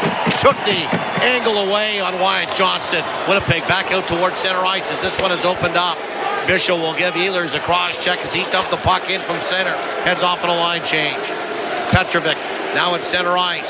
He'll move it ahead off the stick of Ben. Goes to the back wall, the Winnipeg end. Picked off there by DeMello up along the wing now for Appleton into where the middle, broken off back the other way. Duchesne floats inside that Winnipeg end. Duchesne, runner move, stops up into where the corner, pushed against the boards, and there will be a hard charging Jamie Benn and Mason Appleton back toward the Winnipeg net. Somebody knocked the net off its pegs. We'll get a stoppage of play. You think that top line likes being reunited? They only had a little bit of time together in that St. Louis series in Game 5 before Mark Scheifele left the game. So for them to be able to be reunited, I mean, it looks like the power play's got that great pace to it. And then also at 5-on-5, just finding each other through seams. I thought Scheifele was going to go back to Neil Pionk, who had joined this rush, but Mark Scheifele knew he could get that pass through the seam to Gabriel Velarde for an even better chance, and Ottinger had to be real good there. And Velarde just dragged the foot, delayed a little, puck found him, and he snapped it toward Ottinger, who made a fine save on that. Far side, sneaking inside the zone. was Appleton. Lost the puck. Dumped back out towards center ice. Winnipeg will try to send it right back in, and CC got the stick up in the face of Niederreiter, and there's going to be a call. And then a slash by Ranton on the back of the leg of Neil Pionk, and he'll be escorted by one of the linesmen over toward the bench. We'll see if there's an extra 2 on that. It's a pretty good whack that Neil Pionk received from. Dallas 44, minor penalty, high sticking. High sticking call on Cody Ceci. So late in this first period, Winnipeg, with only 5 seconds remaining in it, will get their second power play of the hockey game. And the power play, of course, is the Prairie Battery power play. Your one-stop battery source is Winnipeg-born and Canadian-owned. PrairieBattery.ca. As we saw in Game 7, 5 seconds is an eternity. They've even put more time up at 7.6 seconds that they've added on. And basically, Niederreiter just kind of, as this play is coming toward the blue line, the puck is on its way there and kind of like a stretch pass. And Niederreiter trying to get him inside position. He and CC come together, and CC actually touches the puck, but then his stick comes all the way up. Back with the line, quick shot, Pionk shoots. And the stop made by Ottinger, and then up in the air it goes to the near side, settled down by Beck. Horn sounds to end 20 minutes of hockey. And the first period of Game 1 of Round 2 between Winnipeg and Dallas comes to a conclusion. No score. Exciting start to the series, absolutely. Dallas, if you're on the road team in this building like they are, they're going to really like the opening probably 6 or 7 minutes where they had the first 9 shots of the hockey game. But since then, Winnipeg outshoots them 13-3. A big power play in there. But even at 5-on-5, I thought as the period went on, Winnipeg certainly got to their game. You could see the familiarity between all the lines, the reads that they're able to make off of each other. But both goaltenders standing strong at either end, kind of like we anticipated. No scoring, so no goals to report. A couple of penalties for Dallas. Mason Marchment for hooking. Winnipeg did not score on that. That came at 13:30. And then Cody Ceci at 19:52 unofficially takes the second power play opportunity for Winnipeg and the second minor for Dallas. So the Jets officially 0 for 1 with the man advantage, but they'll carry over 1 minute and 53 seconds from the end of the first to the beginning of the second and have a fresh flood with which to work. So we'll see what happens on their second man advantage, but officially they are 0 for 1. No power plays for Dallas in that first period, and as Mitchell mentioned, Winnipeg coming back and outshooting Dallas in that first period 13-12. It was quite the disparity in the first 5 to 8 minutes in that first period, but Winnipeg really rallied and got comfortable, as we mentioned as well. Downstairs to Vladislav Nemesnikov. Thanks a lot for taking the time, and would you agree you guys got more comfortable as that period went along? Yeah, I thought our start wasn't great. We got outshot there, I think 9-0. So, but as the second half of the period went, we got better. We did the right things, and right back in the game. Vladdy, I'm curious because that 9-0 shot disparity that you talked about was kind of coinciding with the first time out on the ice. Is anything said on the bench there? Or is it just a matter of everybody knows that it's just a matter of getting back to the game that you guys are a little bit more accustomed to playing? Yeah, we're confident in this group. We knew they were going to come out strong, and they did. But we weathered the storm, and then now we go and now we put on pressure on them. Vladdy, you guys can all play with each other, but what's it like to have the regularity of familiar faces on everybody's line once again with Mark Scheifele back in the lineup, Ehlers back, and Velarde back? Yeah, it's huge. They're world-class players, fun to play with, and we're happy to have them back. And hopefully we can get going here in this period. Okay, real quick, your thoughts on what you want to do? Improved variety, of course, for the second and third.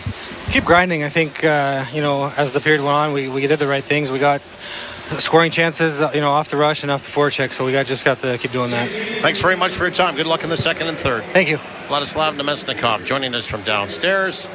And certainly his team did get better as that period went along, but no scoring. So at the end of one, Winnipeg nothing and Dallas nothing. Second opportunity for Winnipeg coming up on the power play to begin the second period. But before we get there, the first intermission report is coming up next with Kelly Moore and Dwayne Gilroy. Chuck has mentioned no score after one here in downtown Winnipeg. You're listening to Play Now Winnipeg Jets playoff hockey on the radio home of the Jets, Power 97 and 680 CJOB. Lowry moving in, shoot,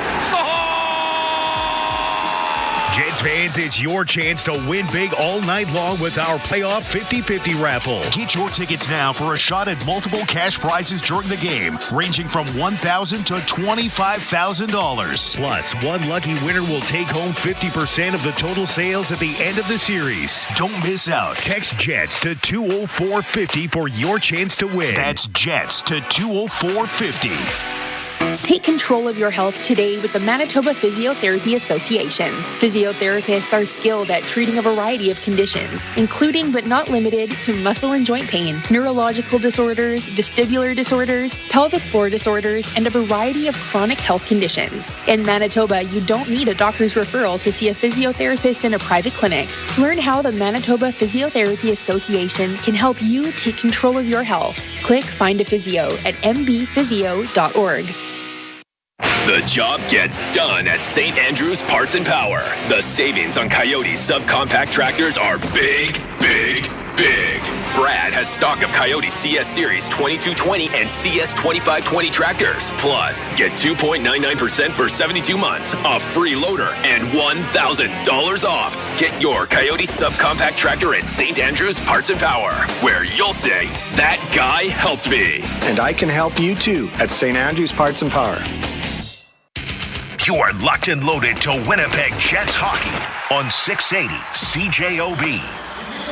Welcome back to Canada Life Center, where there is no score after 20 minutes of play in Game 1 between the Winnipeg Jets and the Dallas Stars. I'm Kelly Moore, along with the coach, Dwayne Gilawaychuk, and Jets fans.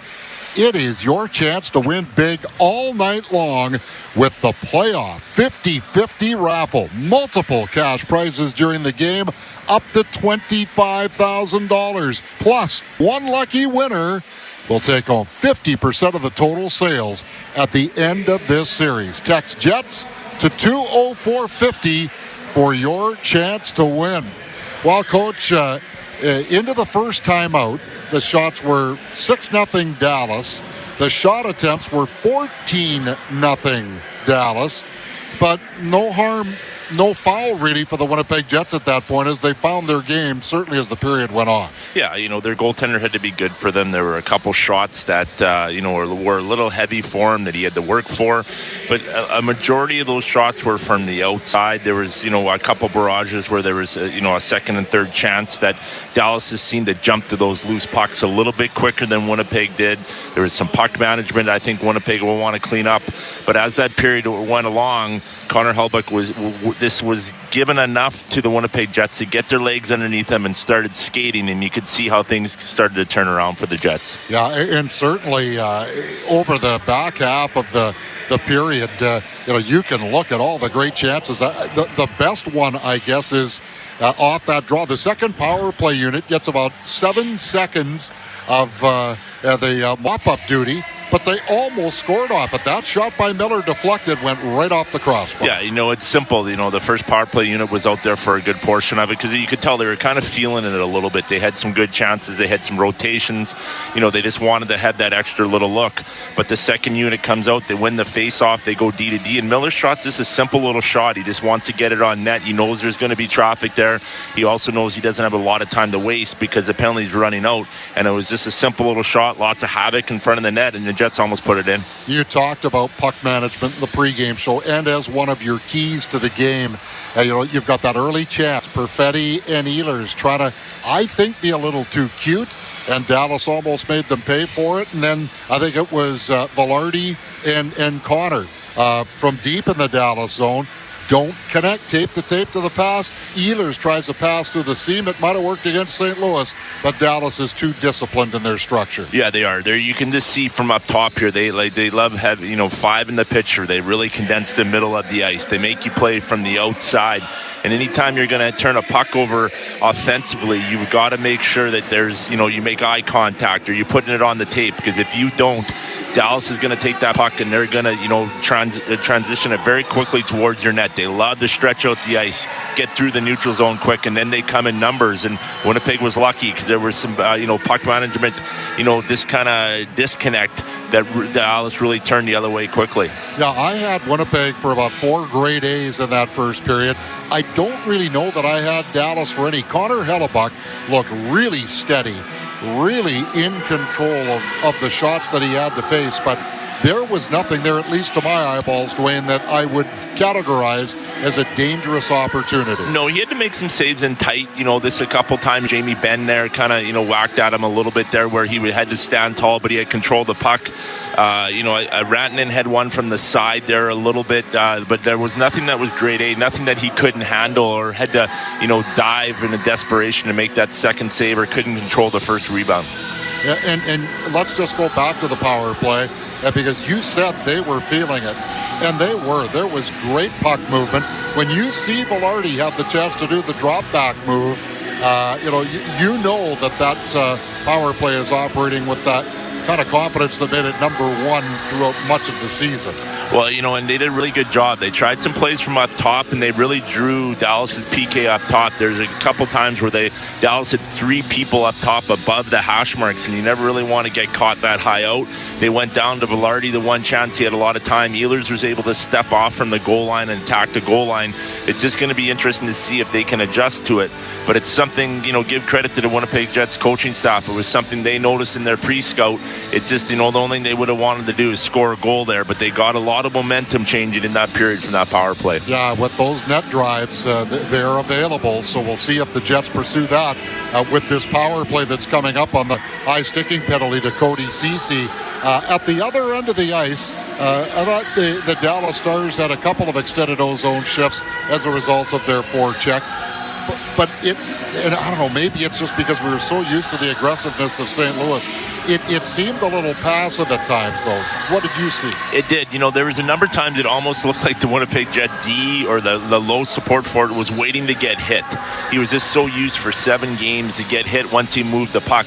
And Dallas is still physical, but they're not going to go out of their way to finish a check on the forecheck or in a puck battle. They're going to stop and retreat back through the middle of the ice. They're so disciplined in their structure coming back towards their net. So Winnipeg started to take advantage of it where they started moving pucks and then skating right away. They were able to get out of the piles instead of getting caught on the wall where they had to battle, get up, or battle through another body. So it's a little bit different series already for Winnipeg, and it's going to be interesting to see if the Pionks and some of their D can get going where we've seen the weak side D start jumping a couple times. Yeah, Neil Pionk led the Jets in time on ice with 8 minutes and 9 seconds. I thought it might be Harley, but it was Esa Lindell, 8 minutes and 25 seconds for the Dallas Stars. And really nothing stands out except for this one. 9 block shots for the Winnipeg Jets in that first period, just 2 for the Dallas Stars.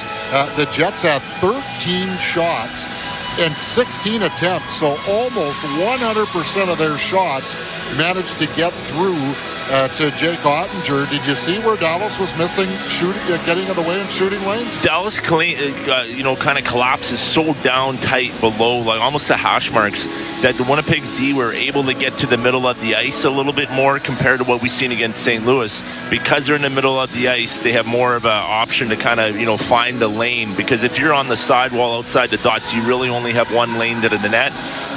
Winnipeg's D were able to get to the middle of the ice a little bit quicker and have some shots on net. Winnipeg wins 14 of 25 face-offs, 14 and 11.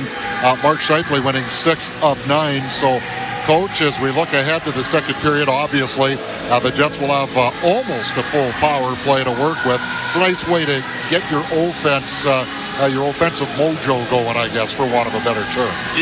Just to get the momentum, get those offensive guys, get some chances. 100% they would want to try and score a goal right away. But if they could just establish that momentum and have a good, kind of minute to minute and a half start to the period. But the most important thing, the coaches will be thinking this, is that next shift after that power play has got to be key. So I think that's probably going to be the Adam Lowry line or a line to come out to just make sure, because Dallas is going to push after that power play. All right, a reminder, we won't have the coach joining us during the second intermission because NHL Commissioner Gary Bettman will be our guest in between periods, but we will talk to you on the postgame show. Well, I'm glad to be back. It's not such a bad thing getting replaced by the Commissioner of the National Hockey League. No score after 20 minutes of play. We will have a scoreboard update next here on the First Intermission Report on Power 97 and 680 CJOB. Whether it's Blue Bombers, to your point about having a Canadian quarterback in the building, and we just want to temper expectations before anointing that this is the future of the organization at this point. Jets. Deflected in front by the captain, Adam Lowry. Jets win! Jets win! In double overtime tonight! Moose, Valor FC, Goldeye, Seabears, Westman Bisons, Junior Hockey, Curling, High School. We have the Winnipeg sports scene covered. Live and 25 after the hour on CJOB. When you bet with Play Now Sports, goals become... Every game will feel like the big game. Bet local with Play Now Sports, the official betting partner of the Winnipeg Jets. 18 plus, enjoy responsibly. Winnipeg, are you whiteout ready? Choose Hometown Pride. Choose 1919. Brewed by Little Brown Jug, Manitoba's flagship beer since 2016. Here's to building something memorable.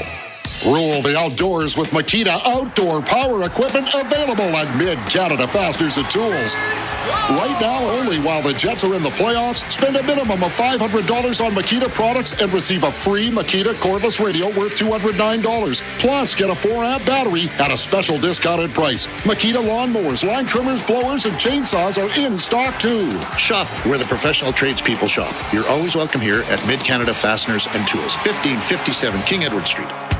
Winnipeg Jets exclusive coverage continues on 680 CJOB and CJKR 97.5 FM Powered 97. The official sports betting partner of the Winnipeg Jets. This is Play Now Winnipeg Jets Hockey. No score here between the Winnipeg Jets and the Dallas Stars after 20 minutes of play.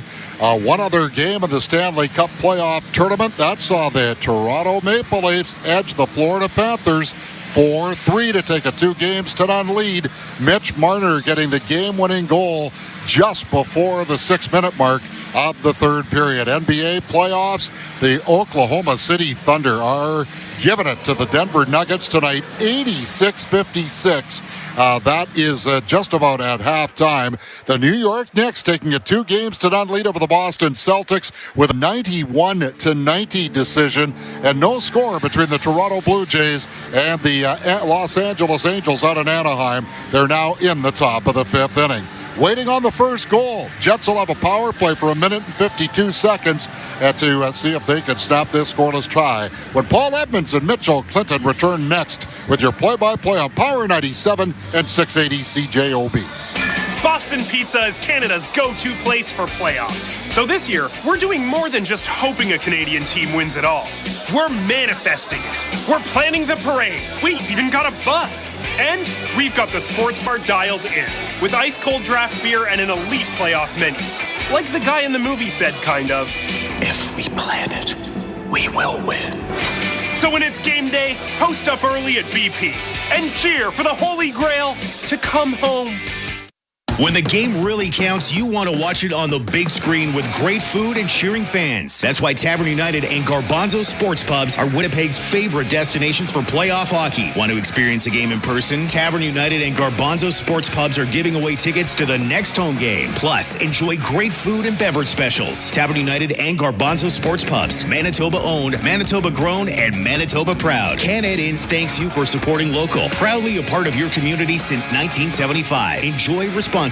When your truck breaks down, do you take it to just any shop, or do you take it to the best shop in town? So when it comes to your... Why wouldn't you go to the top-rated guy? Go see Dr. J, one of the top-rated doctors on RateMD. So if your... needs help rising to the occasion, bring him to one of the best. Dr. J of Buena Clinic offers new and innovative treatment options for erectile dysfunction. Book your confidential visit at buenafeclinic.com. The official sports betting partner of the Winnipeg Jets. This is Play Now Winnipeg Jets Hockey. Just about ready for the start of the second period. Winnipeg will start this second with 1:53 with which to work on a penalty to Cody Ceci for slashing. That happened at 19:52, so Winnipeg got a few seconds tick off as the expiration of that first period took place. Long change for both teams. Jets on that Prairie Battery power play for the second time tonight. Yeah, they had a real good finish to the end of that first period, Mitchell. Yeah, we talked about the importance of face-ups, and Winnipeg's first power play, it generated a couple of opportunities, and even late with the 7 seconds they had to work with late in the first period, they were still able to get a Neil Pionk blast because they won the face-off. So obviously ideal for Winnipeg to be starting with the puck, especially on the power play. Underway in this second period. Dallas wins the draw, and they'll send it down inside that Winnipeg end. Hellebuck will stop that. Cleans off his stick for Kyle Connor into where the corner for Neil Pionk. Sways away from some forechecking. Passed it back off on the far side for Connor. Darts through that neutral ice, handed off for Scheifele, far side for Ehlers, down into where the corner, trying to get it back out in front. Went off a stick. Harley goes after it, taking off his stick. Moved up along the board, stopped there by Winnipeg, back toward the line for Neil Pionk, into where the slot for Ehlers. He turned it over.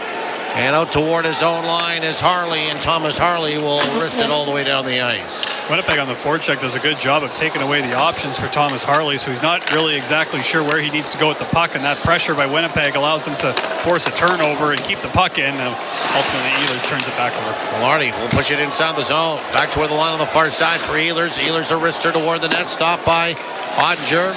First touch is Connor into where the corner, twisting and turning back toward the line for Neil Pionk. Walks the line, far side for Ehlers, catches that, put it down low for Scheifele, back in behind the net. Scheifele battling there against Harley. Got a little bit of help from Velarde. Velarde will curl off the boards, put it back toward the line. Kyle Connor coming right down Main Street, shoots. More of a pass off the stick of Lindell into where the corner. And then out toward the line it's sent. Kyle Connor trying to hold the line. Scheifele on the far side, going after it. Neil Pionk as well, and it falls back out towards center ice. Here comes Scheifele, carves his way inside the zone for Ehlers. He will scoot into where the corner, put it back toward the line for Connor. Up top, slap shot by Miller, blocked. A 2-on-1 back the other way for Dallas. And a good defensive play by Miller to knock the puck away, leads the attack. Back across the line to the near side for Connor. Connor into where the corner. He'll pull up and put it back toward the line for Miller. Miller will dust it off back for Connor to the near side hash. 3 seconds to go on the power play. Shoots. Stopped by Ottinger, and a ricochet off the stick of the goaltender for Dallas and back out towards center ice. Stars are back to full strength. Jets are 0 for 2 with the man advantage. What a sequence for Colin Miller there. It looked like he was going to be stuck in a 2-on-1, and then he just pressured at the perfect time to break up a pass and then started the play right back the other way. Sandberg behind his own net to the near side for Miller. Cross ice pass for Iafallo. He'll stop up at center ice, and now a couple of hard strides inside that Dallas end. Trying to move it along the boards. Stopped there by Duchesne. Duchesne out towards center ice for Jamie Benn. He avoids a stick lift there and steers it with one hand down inside that Winnipeg end. Winnipeg will go back after it. Came back into where their high slot. Tapped away there by Perfetti. Far side, Iafallo through the neutral ice. He'll deposit it down inside that Dallas end and then bump his man Bischel in along the back wall. Dallas will flush it back out towards center ice. Niederreiter will come there to help out. He gets in between one of the Dallas Stars and his own goal, and then it came to the near side. DeMello broke his stick, and he wisely kicked it over to the far side, dropping the stick but wanting to maintain possession. Got it outside his own zone. Here's Rantanen across the line. Put it back to the line. Shot came in, blocked by Lowry. Charges after the loose puck to the near side for Appleton. Appleton back along the boards by Petrovic. He got stumbled into where the corner there. Appleton goes back after it. Got back up against Petrovic. Petrovic to the near side for Granlund. Granlund cross ice pass now for Rope Hintz. Too far for him. Sliding in front of him is Fleury. Hayden Fleury, long lead pass for Appleton across the line. Now for Niederreiter moving in. Backhand, he scores!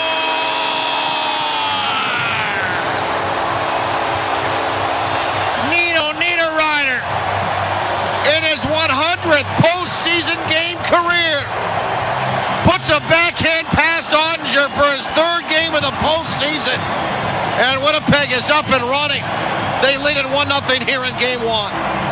Yeah, just really well done in transition by the Winnipeg Jets here. A long stretch pass to Mason Appleton, who had 6 assists in that first round series against the St. Louis Blues, and he puts this little backhand right into a spot where Nino Niederreiter could skate into it. It's still a high-skill play by Niederreiter to get it past the stick side of Jake Ottinger and inside the far post.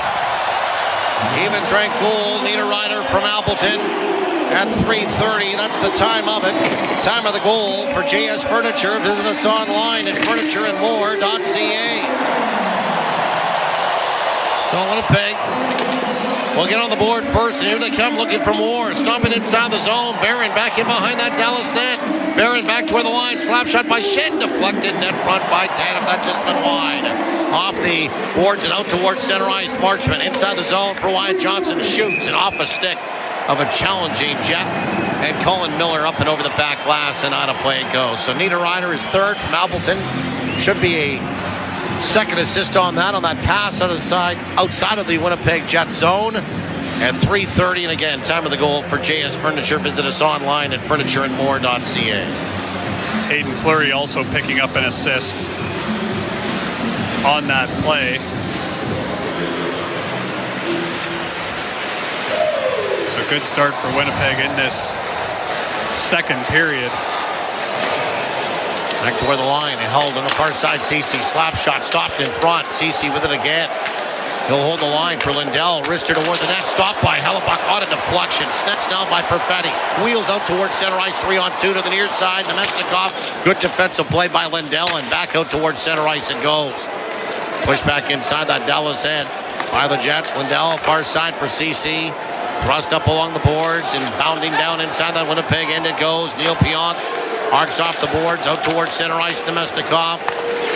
Lightly tapped back inside that Dallas end. Dallas will snap it off the boards back inside the Winnipeg end. Out towards center ice. It's pushed again there by Neil Pionk. Now Granlund arcs off the boards at center ice. On the far side. Winnipeg will play to the near side. Sandberg now for Perfetti. Far side for Ehlers. Skewers at it and pokes it down inside of that Dallas end. We welcome you back, by the way, to the broadcast booth. Paul Evans, Mitchell Klin with you for Namath Diamonds, your diamond engagement ring. See Namath Diamonds, a family tradition of excellence in Southdale Square. Back out in front. Snatched away there by Mark Scheifele. After the puck, a little bit of help. Good stick lift there by Velarde, and Winnipeg will trudge under their own zone. Velarde down the near side boards to center ice. He'll knock it in. After Labushkin, he takes a body check from Connor. It's rolled around to the near side. And sent back out and expressed by Dallas, slightly back inside that Winnipeg end. Fleury, lead pass, far side Connor. Turns the stick and redirects it down inside of that Dallas end once again. Labushkin into where the middle for Steele. Tried to pitchfork it ahead, lost the puck. Banged along the boards with one hand by Connor. He's at the end of his shift. Winnipeg will exit stage left and turn toward their bench for a line change. Adam Lowry briefly left the Winnipeg Jets bench. Don't know if it was equipment or what it is, but he's on the ice now. Winnipeg back on the retrieve inside their own zone. Niederreiter flew it up along into where the middle. Stopped there. Lowry brought that shot that came off of Petrovic. Now towards center ice it goes. Oscar Beck will send it back inside the Winnipeg end. Charging after it. Luke Shen rolled it around to the near side. Appleton back deep inside his own zone. He takes a body check there to pull it off the wall and seek the shelter behind his own net is Colin Miller. Miller now weaves his way out in front of his own net. Passed it off for his deep partner in Luke Shen. He moved it ahead into where the middle for Niederreiter. Redirected down inside of that Dallas hand. Spun around with a backhand. Stopped by Niederreiter into where the corner again. Digging after it, Lee and Bischel. Couple of cross checks. Some hacking going on. Some saber rattling going on. They're still digging at it. Morgan Barron is there. A few more cross checks by Bischel. He falls down. Winnipeg trying to dig at it. Iafallo is there as well. Coming away with the puck is Barron. Pushed against the boards. Iafallo trying to escape. Robertson put it back toward the line. Held there by Neil Pionk. Nice pass by Sandberg. Pionk shooting. And he put it wide. Came off the back wall. Alexander Petrovic will scoot out towards center ice and flip it down inside the Winnipeg end. It missed the Jets net. And the Jets will paddle it around to the far side. Sandberg sends it all the way down off the stick of Ceci. Icing washed out. Under 13 minutes remaining. Good body check there by Tanev on the forecheck. Under 13 minutes remaining in the second period. 1-0 Winnipeg. Good check by Barron on the far side. It tumbles around to the near side. Kept at the right side point. And true on the line by Pionk. Rolled it around to the far side. Lead pass for Dallas. Too far for Robertson. And icing will be washed out. Swinging back inside his own zone is DeMello. He'll play it for Sandberg. Nifty pass off the boards for Nemesnikov. Got crunched along the boards just inside that zone, but now it's stolen at center ice. Nemesnikov just couldn't get outside the Dallas zone when Perfetti carried it right back in offside. 12:13 remaining in this second period. The score, Winnipeg 1, Dallas nothing. You're listening to Play Now, Winnipeg Jets playoff hockey on the radio home of the Jets, Power 97 and 680 CJOB. When you bet with Play Now Sports, goals become Every game will feel like the big game. Bet local with Plainout Sports, the official betting partner of the Winnipeg Jets. 18 plus, enjoy responsibly. Grab your jersey. Grab your generic lager. Impressively standard beer for impressively intense moments. Brewed in Winnipeg by Little Brown Jug. Generic, the most domestic choice.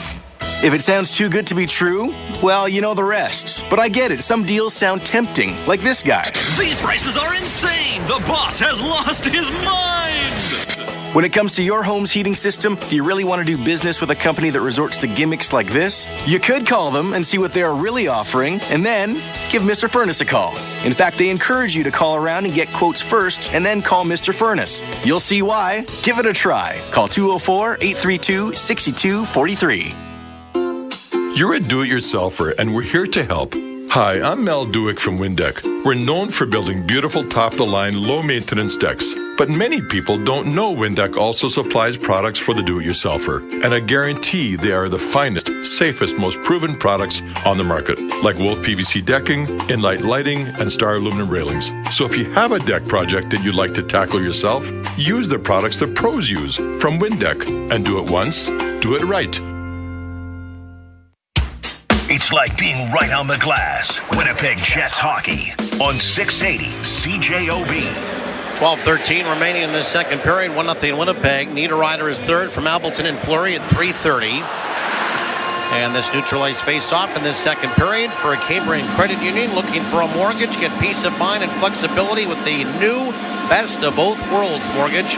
Visit Cambrian.mb.ca. A problem with the ice, Mitchell. Yeah, just doing a little bit of repairs, just about, I would say, 11 feet from the Winnipeg Jets bench towards that first face-off dot in the neutral zone, but it looks like they've got it all squared away. Winnipeg will win the draw. Back to live action. Lightly sent down and rolled around and over the corner by Fleury. Rim to the near side, and Ben will flush it back out towards center ice. Sent right back on top of Ottinger by DeMello. Racing to pick up that rebound. Ehlers back toward the line. Winnipeg, DeMello shooting. Deflected net front by Perfetti. Far side, you put it wide. Smacked around the boards to the near side. Grabbed by Dallas out toward center ice. And Jamie Benn pushed off the puck. And Winnipeg will throw it right back in. Perfetti sidesteps the check. Ottinger will play it into where the corner for Ceci. Winnipeg on a line change. Lowry back out there. He will hit Ceci and then vacate the zone as Winnipeg will throw it right back in. Lindell, long lead pass out towards center ice for Sam Steele. He'll turn it north. He weaves his way inside that Winnipeg end to the near side corner, puts on the brakes. Steele still with the puck, cross ice, far side, slap shot, stop, rebound, they score. From his bumper, Mikko Rantanen. Excellent draw toward the net by Steele. Put on the brakes, far side, slap shot. Hellebuck got a piece of it, and Rantanen was going down and swatted it in with one hand, and we're tied at 1. Yeah, Sam Steele with just a stop up on the entry, and then he tries to go cross ice to Dodonov. It goes off of a stick, which buys Hellebuck another split second to get across. He does, but instead of hitting him in the chest, it kind of hits him in the arm. And it ends up dribbling behind him into the crease. And Mikko Rantanen, as he's getting taken down in that slot, just able to get a stick on it around Dylan Sandberg and tuck it in. So Rantanen will get the goal, and for Mikko, it's a 4-game point-scoring streak, and he has goals in 4 straight now. And for Mikko Rantanen, his 6th of the postseason from Dodonov and Steele at 8:43 to tie it at 1. And the time of the goal for JS Furniture, visit us online at furnitureandmore.ca. Out towards center ice.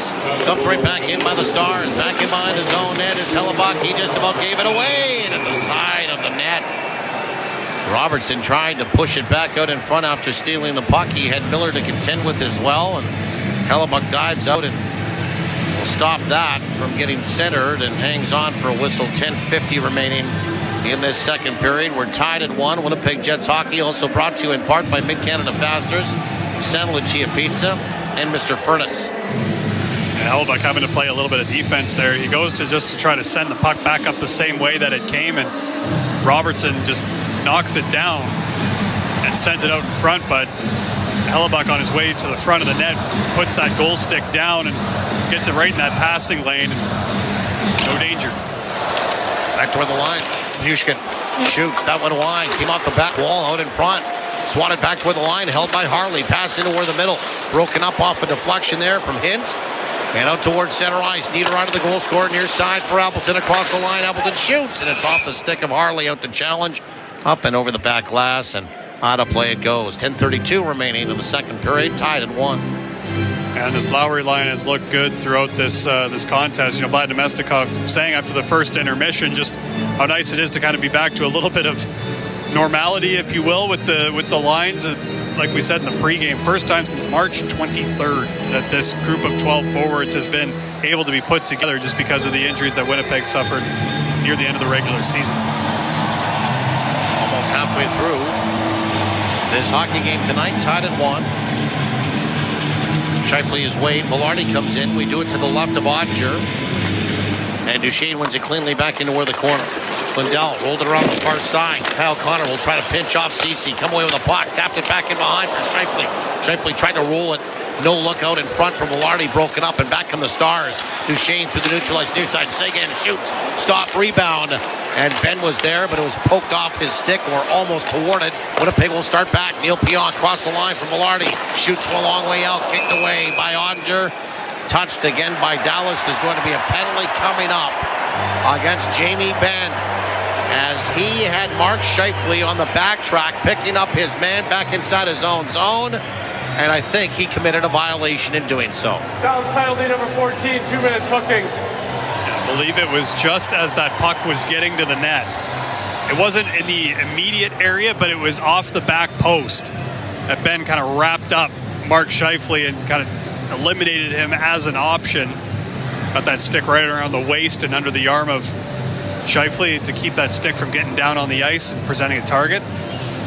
Jets are on another Prairie Battery power play. Your one-stop battery source is Winnipeg-born and Canadian-owned. PrairieBattery.ca. Winnipeg 0 for 2 at the man advantage. They're on their third tonight. The Stars have taken all 3 minors. Face off to the right of Ottinger. Winnipeg has the second power play unit out there. Swain into the corner. Lindell knocked it around to the near side. Hintz goes after it. Darts there. Finds the puck and will dump it the distance.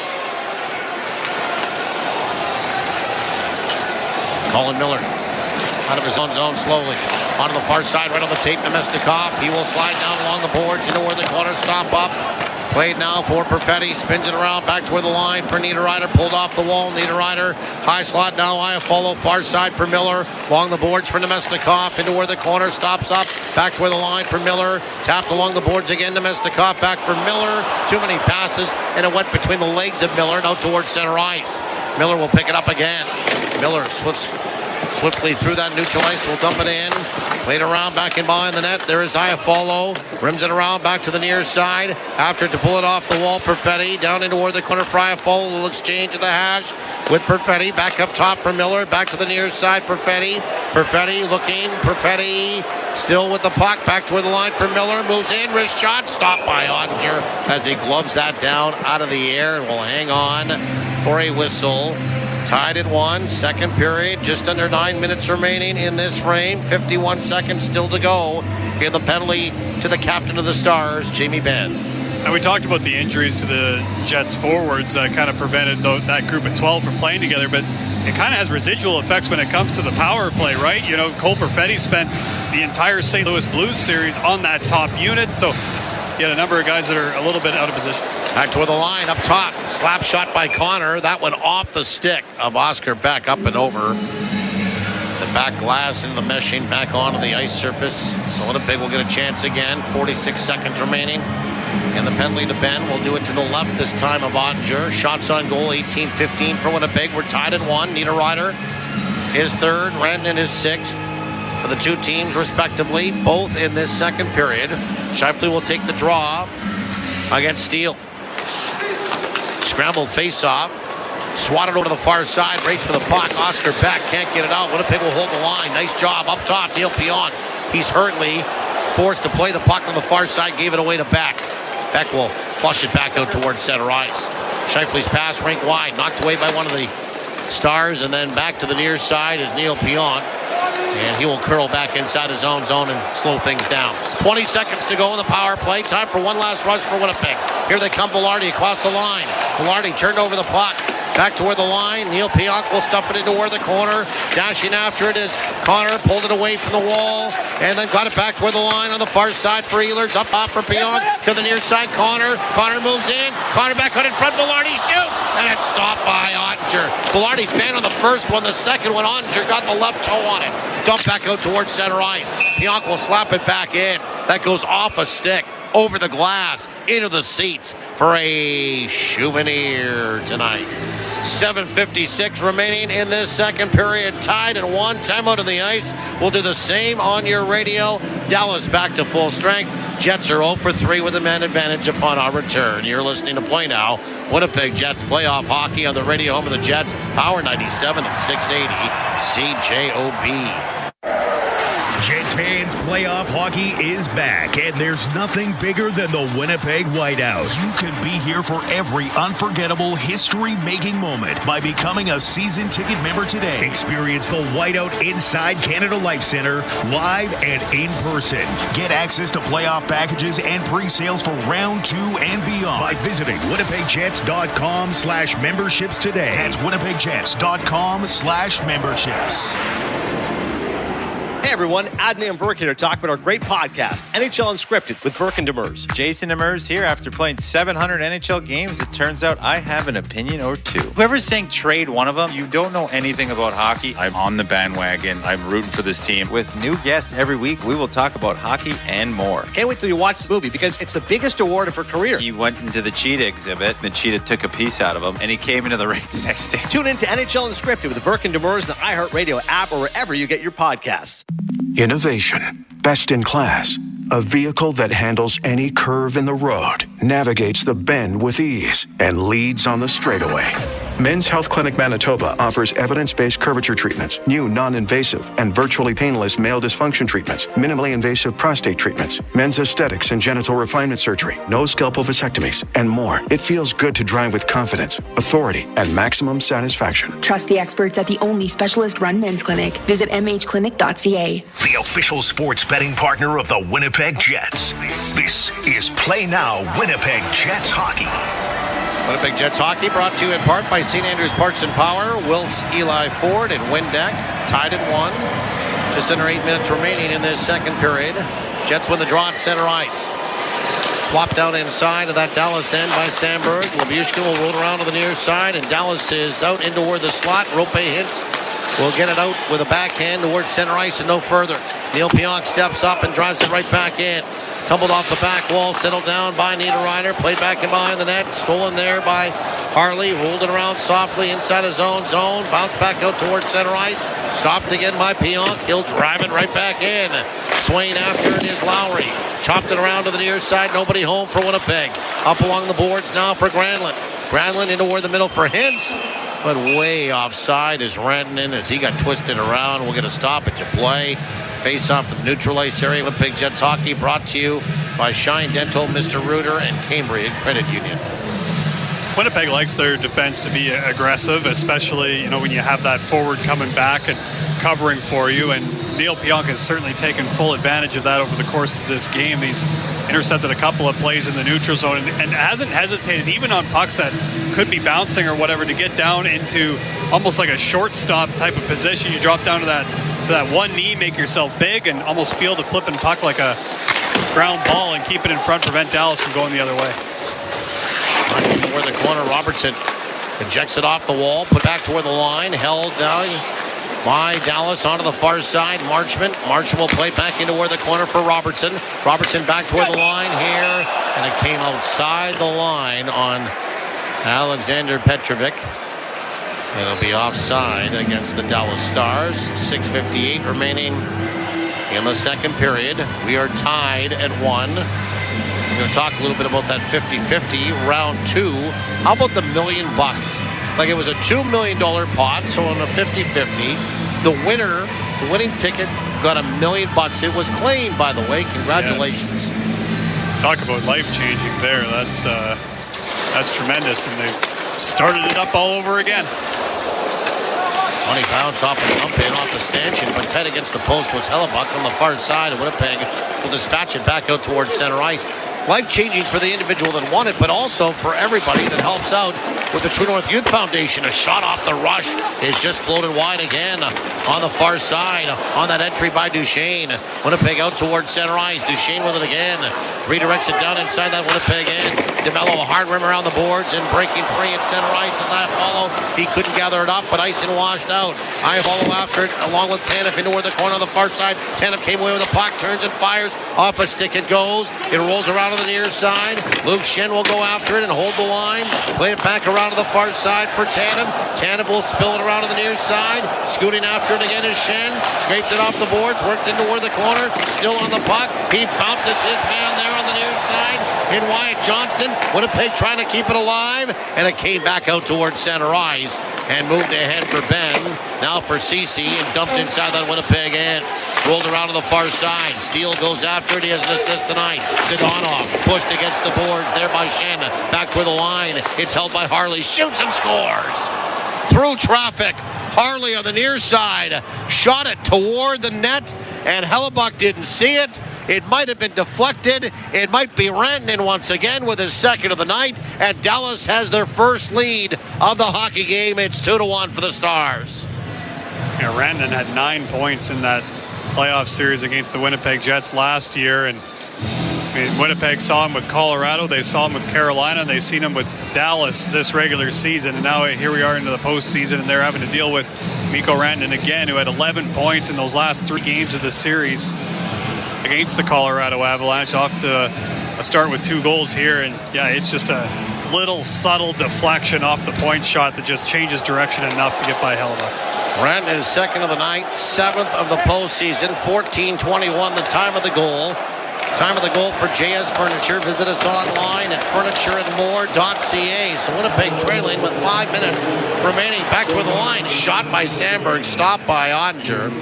And he'll hang on for a whistle. 5:21 to be precise remaining in this second period. The score, Dallas 2, Winnipeg 1. You're listening to Play Now. Winnipeg Jets playoff hockey from downtown Winnipeg and Canada Life Center on the radio home of the Jets. Power 97 and 680 CJOB. When you bet with Play Now Sports, goals become... Every game will feel like the big game. Bet local with Play Now Sports, the official betting partner of the Winnipeg Jets. 18+, enjoy responsibly. Noble, proud, feathered to stay warm. Goes great with watching hockey. Turkey, perfectly Canadian. Buy Canadian turkey and support Canadian farmers like me. Rule the outdoors with Makita outdoor power equipment available at Mid-Canada Fasteners and Tools. Right now and only while the Jets are in the playoffs, spend a minimum of $500 on Makita products and receive a free Makita cordless radio worth $209. Plus, get a 4-amp battery at a special discounted price. Makita lawnmowers, line trimmers, blowers, and chainsaws are in stock too. Shop where the professional tradespeople shop. You're always welcome here at Mid-Canada Fasteners and Tools, 1557 King Edward Street. How has AgDirect Hail become one of the largest and fastest growing crop hail insurance providers on the prairies? Is it our competitive rates, our superior customer service and professional claims handling? Or maybe it's our easy-to-use online application? I'm Bruce Lowe with AgDirect Hail Insurance, and I want to thank hard-working farm families for your support. Whatever your reason is for choosing AgDirect Hail, we appreciate your business. Please visit agdirecthail.com or call us toll-free. Hey, this is Morgan Barron, and you're listening to Winnipeg Jets Hockey with Paul Edmonds and Mitchell Clinton on 680 CJOB. 2-1 Dallas, 5:21 remaining in the second period. There's lots of reasons to celebrate this second round series, including another chance to win the Winnipeg Jets 50-50 playoff mega raffle. Win $1,000 to $25,000 cash prizes during game days, or take home half the total progressive pot at the end of the round, which grew to $1 million prize, as we talked about in the first round. Text Jets at 20450 to get your 50-50 tickets now. Shifley motors inside the zone, back in by the net, trying to get it out in front. Chipped away. Dallas abscond from the pocket, cruises out towards center ice onto the far side. They'll dump it in. Ceci will wrap it around to the near side. Pulled off the wall by Pion. Played back in behind the net for Sandberg. Up along the boards and out towards center ice. Flying through that neutralized Velarde. He captured that pass. Dropped it now for Connor. Moves in. Shoots. That's off a body and wide. Grabbed on the far side by Shifley. Tried to twist it back toward the line. Intercepted. Out towards center ice is Wyatt Johnston. He tried to knock it in. That was swatted out of the air by Sandberg. Winnipeg will capture the puck again. To the near side, Connor redirects it down inside of that Dallas end. Icing washed out. Rimmed around to the near side. Out towards center ice it goes. Winnipeg will fetch that again. Niederreiter back inside his own zone for Fleury. Far side for Appleton. He'll knock it down inside that Dallas end. Rolled around to the far side. Pulled off the wall now. Binded on off. Out towards center ice to the near side. Harley across the line. His pass rink wide. Intercepted by Appleton. He gave it away. Hintz now here for Rantanen on the far side. Moving in. Harley shoots. And it's gloved down by Hellebuck. And he'll hang on for a whistle. And Winnipeg has to protect the puck better inside their own zone. Just a pure, ugly giveaway inside their own end. Yeah, Appleton looking, I think, to stretch the ice a little bit and find Niederreiter, who had kind of started to vacate the zone, but he didn't get enough on it. And Harley's just able to knock it down, and a couple of back and forth passes by Dallas across the zone to try to get the Winnipeg Jets defense moving results in a glorious opportunity for Harley, but Hellebuck, that's a big save for his team there. Dallas, Harley shoots, stopped by Hellebuck as Dallas won the draw, back out in front, backhand by Seguin. He's hauled down, penalty coming up to Cole Perfetti. And he knows it, and he's going to skate to the penalty box. Or is it going to be Hayden Fleury? It's Fleury. Minor penalty, cross-checking. Yeah, cross-checking call to Fleury. Some pressure right off the face-off from the Dallas Stars results in Connor Hellebuck having to make another big stop, and then Fleury is kind of squaring up with Seguin in front, and it's Seguin who kind of was about to get inside position, and the crowd thinks Seguin was already falling when Fleury went to throw the cross-check on him, but sometimes you wonder with Winnipeg getting 3 consecutive power plays that one might be going back the other way, and there it is. So Fleury for cross-checking, it's 16-11. Puts Dallas in the power play for the first time tonight. Rantanen with the puck. Sent it back along the boards, and it popped off the shin pad there of Harley. And muscled out towards center ice and backhanded there by Iafo and all the way down the ice. 3.5 remaining, second period, 2-1 Dallas. Here they come, swiftly through that neutral ice to the near side. Duchesne along the boards. Thwarted there by Lowry, but he fetched the puck again on the far side, and it's slid in by Rantanen. He scores. Mikko Rantanen with another hat trick. And it's 3-1 thanks to a power play goal for Dallas. And I think this one goes off of Dylan Sandberg. He kind of saw it go in and just looked up to the rafters of Canada Life Center. But again, Winnipeg, a near opportunity to get this puck out high in the zone. It stays in. And Dallas just quickly sends the puck to the other side of the ice just to try to alleviate some of that pressure. And who's on the other side of the ice? Well, it's Mikko Rantanen. And I think he's trying to go to Hintz on the back door, but it redirects off of Sandberg and past Hellebuck. So Rantanen with his 6th, 7th, and 8th of the postseason. A hat trick tonight. At 16:38, he gets his 3rd to make it 3-1. So it's Mikko Rantanen 3, Winnipeg 1. Time of the goal for JS Furniture. Visit us online at furnitureandmore.ca. So a power play goal for the Dallas Stars. They're 1-for-1. Winnipeg is behind by 2 goals. Here at home with 3:08 remaining in the second period. Jets after the puck. Tanev threw it toward the net, off a stick and wide, kept alive by Shant, rolled around into where the corner. Dallas will move it up along the board, stopped again by Tanev, dances into where the corner, chipped it around back in by the net. Iafo tried to squeeze around. CC lost the puck. Oscar back out towards center ice. They'll backhand it down. It won't have enough for icing down inside that Winnipeg end. Shan will leave it into where the corner on the far side for Miller. Miller indirect onto the far side for Kyle Connor.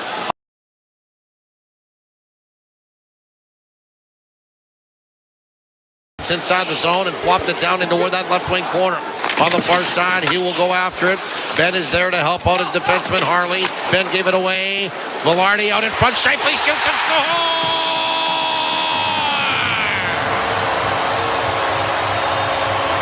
Some great forechecking work by the Winnipeg Jets, and they forced the Dallas Stars into a turnover. Velarde snatches the puck out in front for Shifley. Wristed at home. Winnipeg's within one. It's 3-2 Dallas. 2:25 remaining in this second period. And for Mark Shifley, his third of the postseason.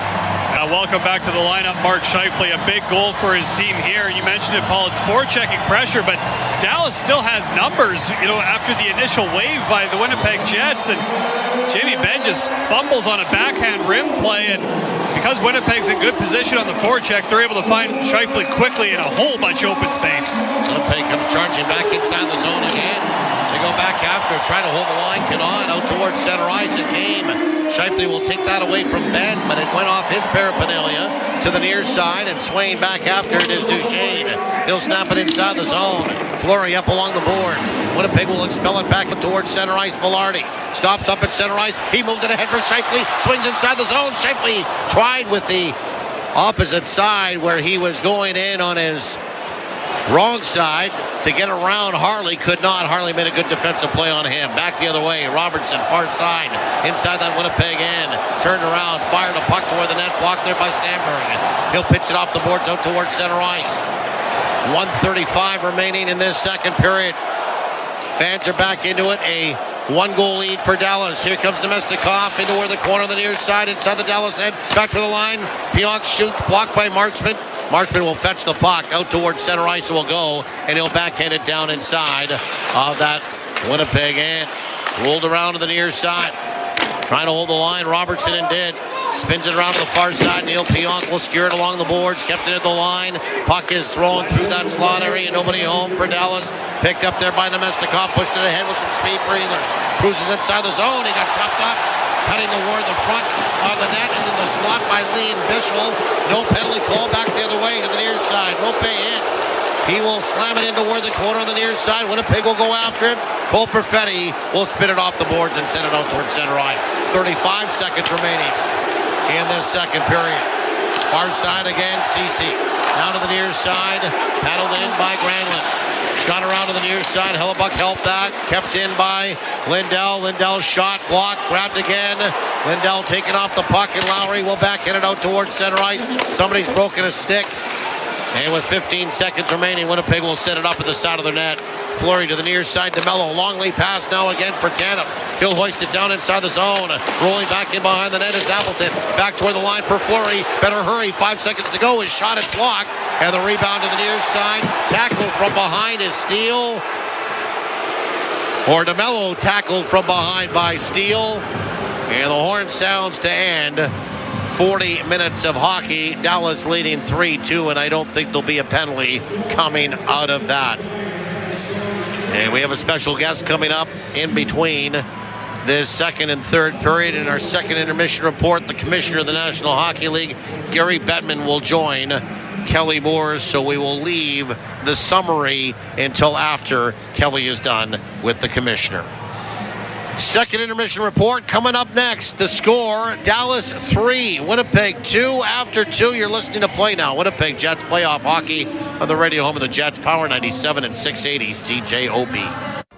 I'm Richard Kluche. For more than 30 years, he has been the voice bringing you the news, breaking the news. We turn now to a 680 CJOB exclusive. CJOB's Richard Kluche, who Manitobans turn to time and again to share their stories. Those rate hikes would be just astronomical. Right? Is it going to be the lake of our childhood? Is it going to be a lake we can play in with our kids? Discrimination because their child has a disability. The news, Monday to Friday from 4 to 7 p.m. on 680 CJOB. You know what goes well with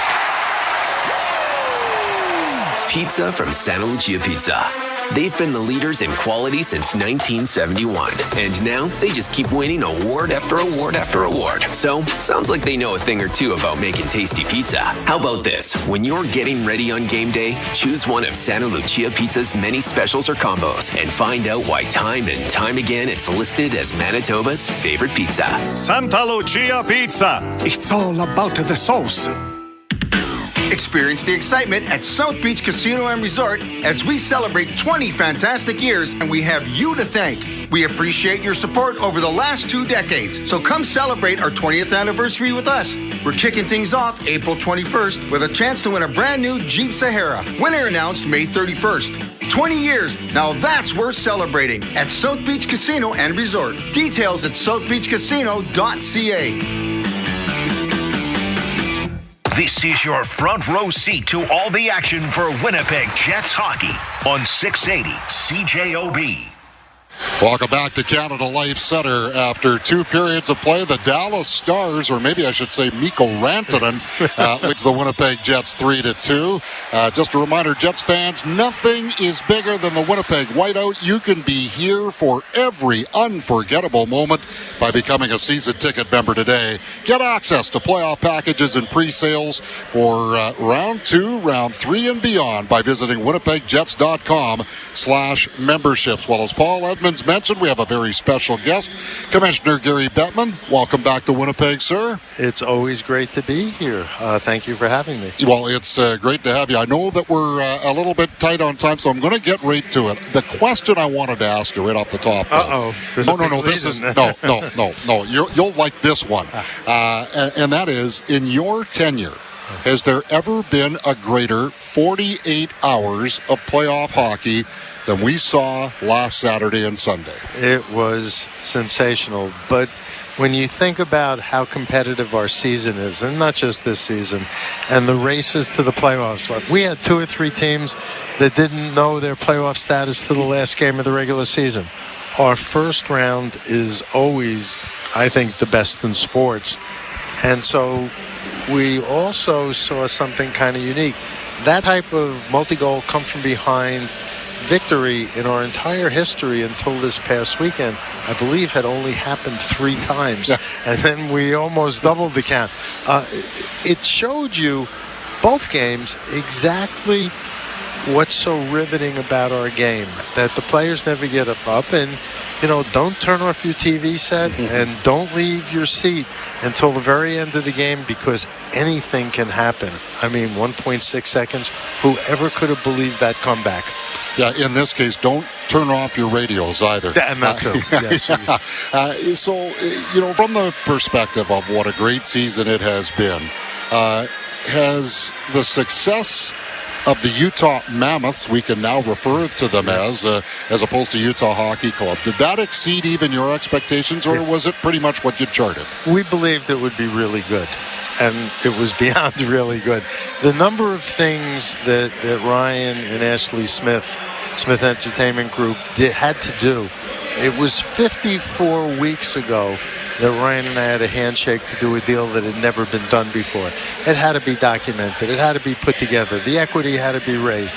They had to build a practice facility on a temporary basis. They're in the middle of constructing a permanent practice facility.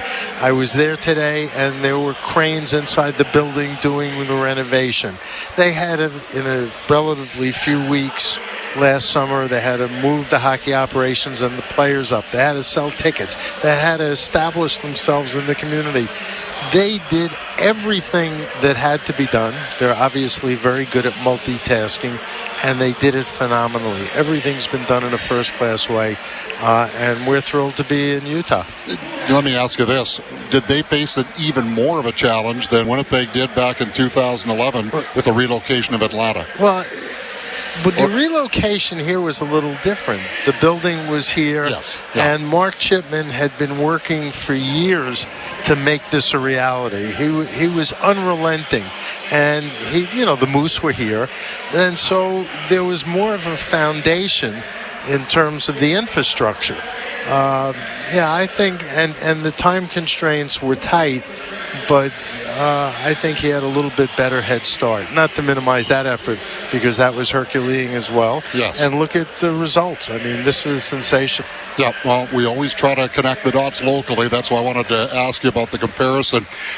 With respect to the upcoming CBA, would you say that it is more cordial and you're more optimistic than you were the last time you were involved in negotiations? Well, the last time we were involved in negotiations was successful and peaceful as well. It was during COVID. Yes. It was the 3 times prior to that. Okay, I'd successfully forgotten about that COVID,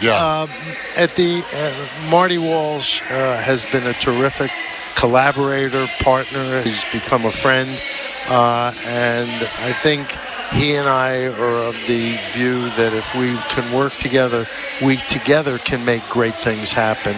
And we haven't had the contentiousness, which is always unnecessary in these relationships. I mean, sometimes unions like to posture, sometimes management likes to posture for their constituents, but I think we've been having a really constructive dialogue, and I'm looking forward to doing great things, more great things. I mean, look at Four Nations with the Players Association. Boy, I'll tell you, that had to have exceeded all expectations.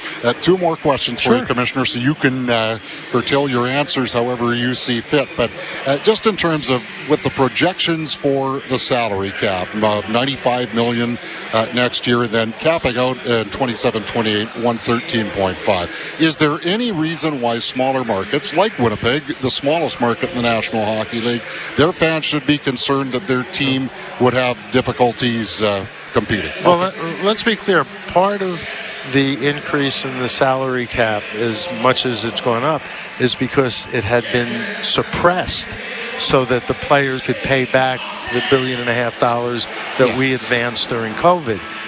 That money got paid back. We had projected 5 years. Turned out we got it back in 3, which is also the second part, which is revenues are strong.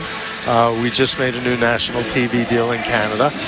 And so it's all realistic. As it relates to any franchise, there is revenue sharing, and it can be quite substantial.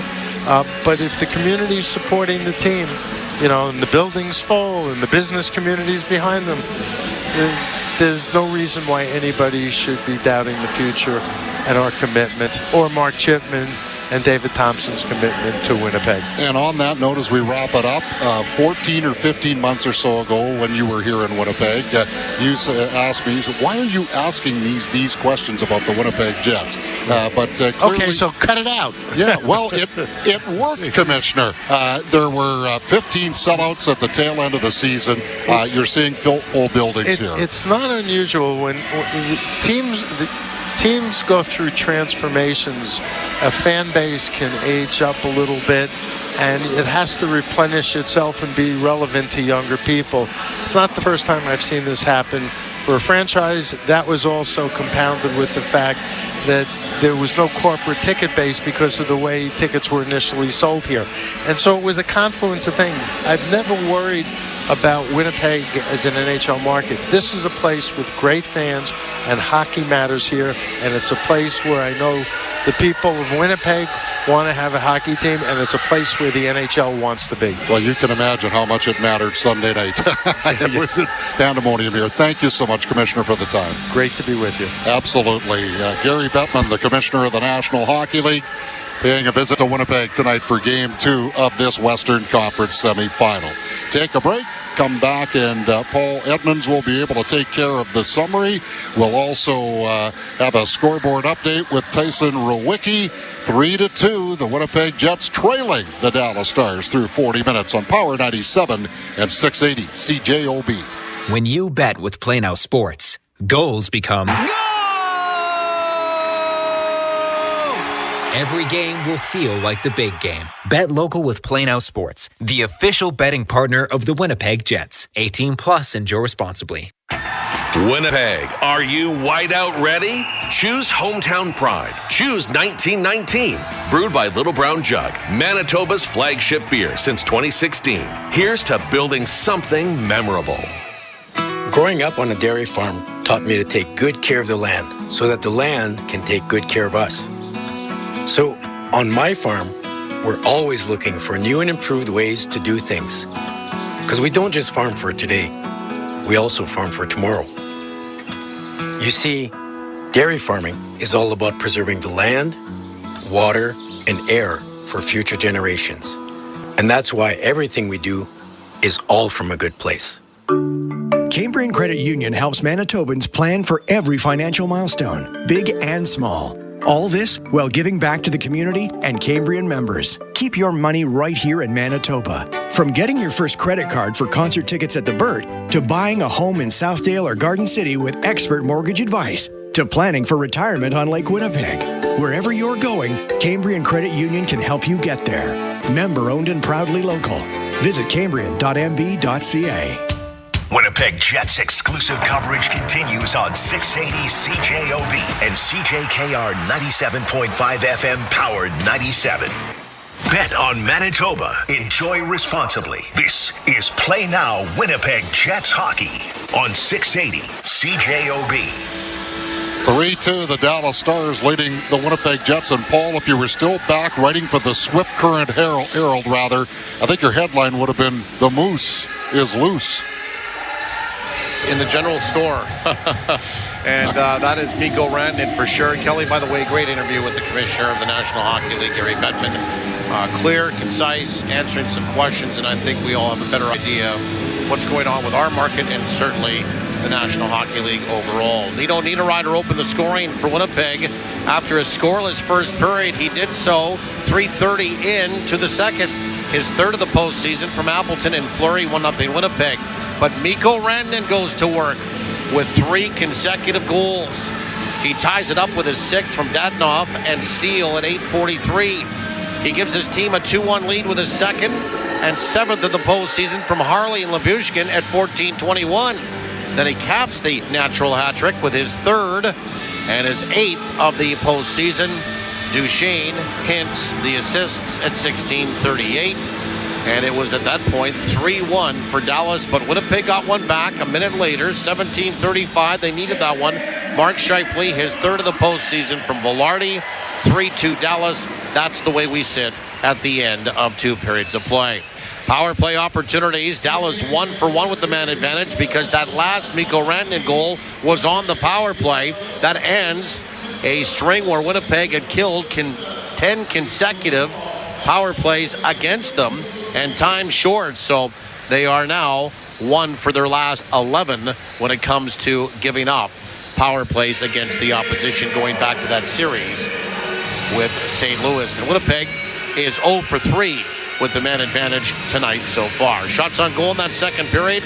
Each team had 8, and the 2-period total belongs to the Winnipeg Jets at 21-20 over Dallas. 3-2 Dallas at the end of 2. Kelly, back to you. All right, thanks very much, Paul. And just before we hear from Tyson Rowicki with the scoreboard update, Coach, we'll probably hear from the Winnipeg Jets about self-inflicted wounds on that first goal. Yeah, it's just a easy D-zone entry that they had 5 guys back from up top. When it first came in the zone, it looked great.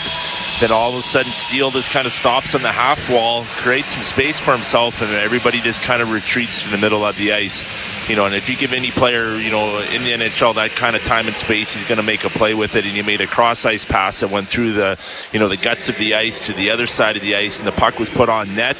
Connor Hellebuyck kind of gets a piece of it, and then there's a rebound, and Rantanen just kind of taps in with one hand. There's a lot going on in that split second there, but there's a lot of breakdowns that happen because of the result of the goal. Well, we'll see if the Scheifele goal can give the Jets some momentum for the third period. Tyson Rowicki standing by with a quick scoreboard update. And I'll tell you, they are happy in Toronto tonight. Yeah, absolutely. The Maple Leafs won 4-3 to take a 2-0 series lead. Mitch Marner scored the game winner in that one. Barkov and Marchand picked up goals for the Panthers as well. Marchand's first goal as a Panther. So they head back to Florida, down 2-0 in the series, something that I don't think a lot of people expected. Now going on to the hardwood, the Knicks won 91-90 over the Celtics to take a surprising 2-0 series lead. And in the other NBA series, the Nuggets took a surprise 1-0 lead. Tonight, though, Kelly, they're not so lucky because the Thunder are up 124-76 after the third quarter. And then the Winnipeg Valor won 1-0 over TSSFC to win their first match of the year. All right. Dwayne Gilowaychuk, real quick here. What do we look for in the third period? Well, I think the first 5 minutes, the first round, the shifts for all the forwards. They've got to get some sustained zone pressure. They've got to get some traffic in front of the Dallas goaltender and have some quality shots. But I think first and foremost, they've got to establish their forecheck here in the third period. They really haven't had it consistently through this game yet, but they've got to take this game over. They can't let Dallas score the next goal. All right. The Jets had 2 come-from-behind wins in that first round 2-game series against St. Louis to equal their season total. Can they make it 3 here tonight? Paul and Mitchell next with a third period on Power 97 and 680 CJOB. Jets fans, playoff hockey is back, and there's nothing bigger than the Winnipeg Whiteout. You can be here for every unforgettable history-making moment by becoming a season ticket member today. Experience the Whiteout inside Canada Life Center, live and in person. Get access to playoff packages and pre-sales for round 2 and beyond by visiting winnipegjets.com/memberships today. That's winnipegjets.com/memberships. There's nothing quite like the playoffs. And there's no better way to enjoy the games than in the comfort of your own home. Top shelf, baby! JS Furniture wants you to break away with these amazing deals. Save up to 40% off 4-model recliners and select reclining sofas, so you can watch every hit, shot, and celly. JS Furniture, serving you for over 50 years. 1725 Ellis Avenue in Winnipeg, and now open in their new location in Porzel Prairie. Visit furnitureandmore.ca. Do you need more laughter in your life? Get ready for a wild time at the Great Outdoors Comedy Festival, July 18th through 20th at Assiniboine Park. Get ready for a weekend packed with laughs from John Mulaney. Wouldn't have happened on my watch. Martin Short, Bert Kreischer, Theo Vaughn, Whitney Cummings, Jeremy Piven, Trailer Park Boys, Decent, Ms. Pat, Dusty Slay, and Laura Peak. Tickets on sale now at GreatOutdoorsComedyFestival.com. All rights to this broadcast are reserved, and any rebroadcast, recording, retransmission, or other use of this broadcast without the express written consent of the Winnipeg Jets Hockey Club is expressly prohibited. This is Winnipeg Jets Hockey on 680 CJOB. Third period just about upon us, 3-2 Dallas in front. Jets are flying from our broadcast right to left. Scheifele will take the draw against Duchesne. Duchesne will win it back inside his own zone, and we're underway in the final frame here in game number 1. Nico Rantanen with a hat trick tonight, a natural hat trick. Nita Ryder and Scheifele have the goals for the Winnipeg Jets. And we welcome you back to the broadcast booth, which is for Namath Diamonds. For your diamond engagement ring, see Namath Diamonds, a family tradition of excellence in Southdale Square. Dallas back inside that Winnipeg end. Scheifele fighting for some space, trying to get the puck. Velarde there to help out. Snapped it off the boards and tumbles it back out towards center ice. Labushkin into toward the middle on the far side for Duchesne, for Ben. He was going to be offside. Winnipeg will chip it off the boards, 2-on-1. Scheifele down around the right wing boards. Moved in, and he tried to pass it, rolled off the end of his stick. He fanned on it, came back with a line. Chaperoned into where the corner by Sandberg, back behind the net. Rolled around to the near side, chopped off the boards by Seguin, and rolled out towards center ice. Good chance for Winnipeg. Scheifele a little indecisive on what he wanted to do there, Mitchell. Yeah, I think he was looking across, because more often than not, he finds a way to slide it over to Kyle Connor there, and then it was kind of taken away from him. Granlund across the line. He'll drop it for Rantanen with 3 goals out in front, and a quick shot chipped toward the net, stopped in front. Hellebuck might have got a piece of it. That came off the stick of Rope Hintz out towards center ice. Rantanen again for Hintz. He's got to step on Miller. Slides in. Rolls back in behind the net. Tried the wraparound. Hit the side of the net. And the puck is carried back in behind that Winnipeg goal by Sandberg. Sandberg to the near side for Lowry. He'll shoot it inside the zone. Tumbled into where the corner. Appleton goes after it. Trying to slide off a check. Appleton back toward the line to the near side. Pulled off the wall by Miller. Shoots. Stopped with the right pad of Onger into where the corner. Appleton skirts it along the boards. Lowry pushed against the back wall there. Marchman will try to get it out. He can. Kept in by Ehlers. Shoots. And it goes off a stick as the puck found Nikolai Ehlers in the slot and goes over the back glass into the meshing and out of play it goes. 18:07 remaining in this third period. 3-2 Dallas. Winnipeg Jets hockey brought to you in part by JS Furniture, Namath Diamonds, and the Manitoba Physiotherapy Association. A little bit of a line switch up in the middle 6 for the Winnipeg Jets. Just that last shift, Nikolai Ehlers was with Lowry and Appleton, and now we're seeing Niederreiter with Nemestikov and Perfetti, who we obviously saw in the St. Louis series early on. Back into where the corner. Up along the boards. Harley can't get it out. Winnipeg stole that. Perfetti tried to get it out in front, looking back door for Niederreiter. Broken up the distance by Dallas, and we'll get an icing call against the Stars. I'm curious if that's an adjustment that they're seeing because they want to get maybe a little bit more size onto that Nemestikov line. And Nino Niederreiter, of course, knows with the best of them in the National Hockey League, how to get to the front of that net. And then you also pair Nikolai Ehlers with a little bit of size as well in Adam Lowry. Harley will send it around on the far side, knocked down by DeMello. Fights for the puck. Nobody back in behind him. Out towards center ice it goes. Chip back inside on Winnipeg end by Fleury. Races back in behind his own net, trying to shake off a check and did. Flipped it down inside that Dallas end. Harley will glove that to his stick and snap it off the boards out towards center ice. Winnipeg will curl at center and Fleury to the near side again. Niederreiter too far for him. Icing will be the call against the Jets. 17.5 remaining in this third period. 3-2 for Dallas. And obviously, if you're Winnipeg, you've gotten that kind of high-quality scoring chance early in this period, which is a good thing, obviously, as you're trying to get yourself back into the game. The main thing is just to make sure you don't allow those transition chances against, and Dallas has had a couple of looks in this period. Face off to the right of Hellebuck. Nemesnikov will take the draw against Duchesne. Nemesnikov will win it. Squirreling into where the corner on the near side and driving it up along the boards. Here is Niederreiter. He'll try to shoot it in, and it just continued to gain height and goes into the meshing back in behind that Dallas net. Just outside of the blue line, and we're going to face off at center ice. 17:22 remaining third period. Dallas by 1. We've seen over the course of the game, too, where Pete DeBoer has been willing to double shift Mikko Rantanen on that fourth line in Dodonov's spot. So something to watch as we go forward here. Set up along the boards by Winnipeg. Morgan Barron trying to get by a check. Snatched there by Dallas. They just about turned it over in front of his own net, Duchesne, but he had a few mates to help out, including Bichel. Bichel now for Petrovic. Onto the far side, too far for Ben. And down inside the Winnipeg end it goes. We'll get a stoppage play. And a face-off in the neutral ice. That's one thing you're always going to get from that Barron line with Tanev and Iafallo on the wings, is they're going to be in your face, and that's exactly what they were on this last shift, high in the Dallas zone and very nearly creating a scoring chance off of it. Just good stick by Brandon Tanev, and Morgan Barron's got the speed to win some races to pucks as well, and wouldn't be surprised if they're one of the lines that helps Winnipeg get back into it. Nikolai Ehlers steals the puck, darts toward the front of the net, a backhand, and he just put it wide. Excellent rush by Nikolai Ehlers back in behind the net. Appleton with the puck. Appleton back toward the line for Pionk. Pionk wristed toward the net, deflected by Lowry, just wide again. Snatched to the near side by Rantanen. He settles it down with 3 goals tonight.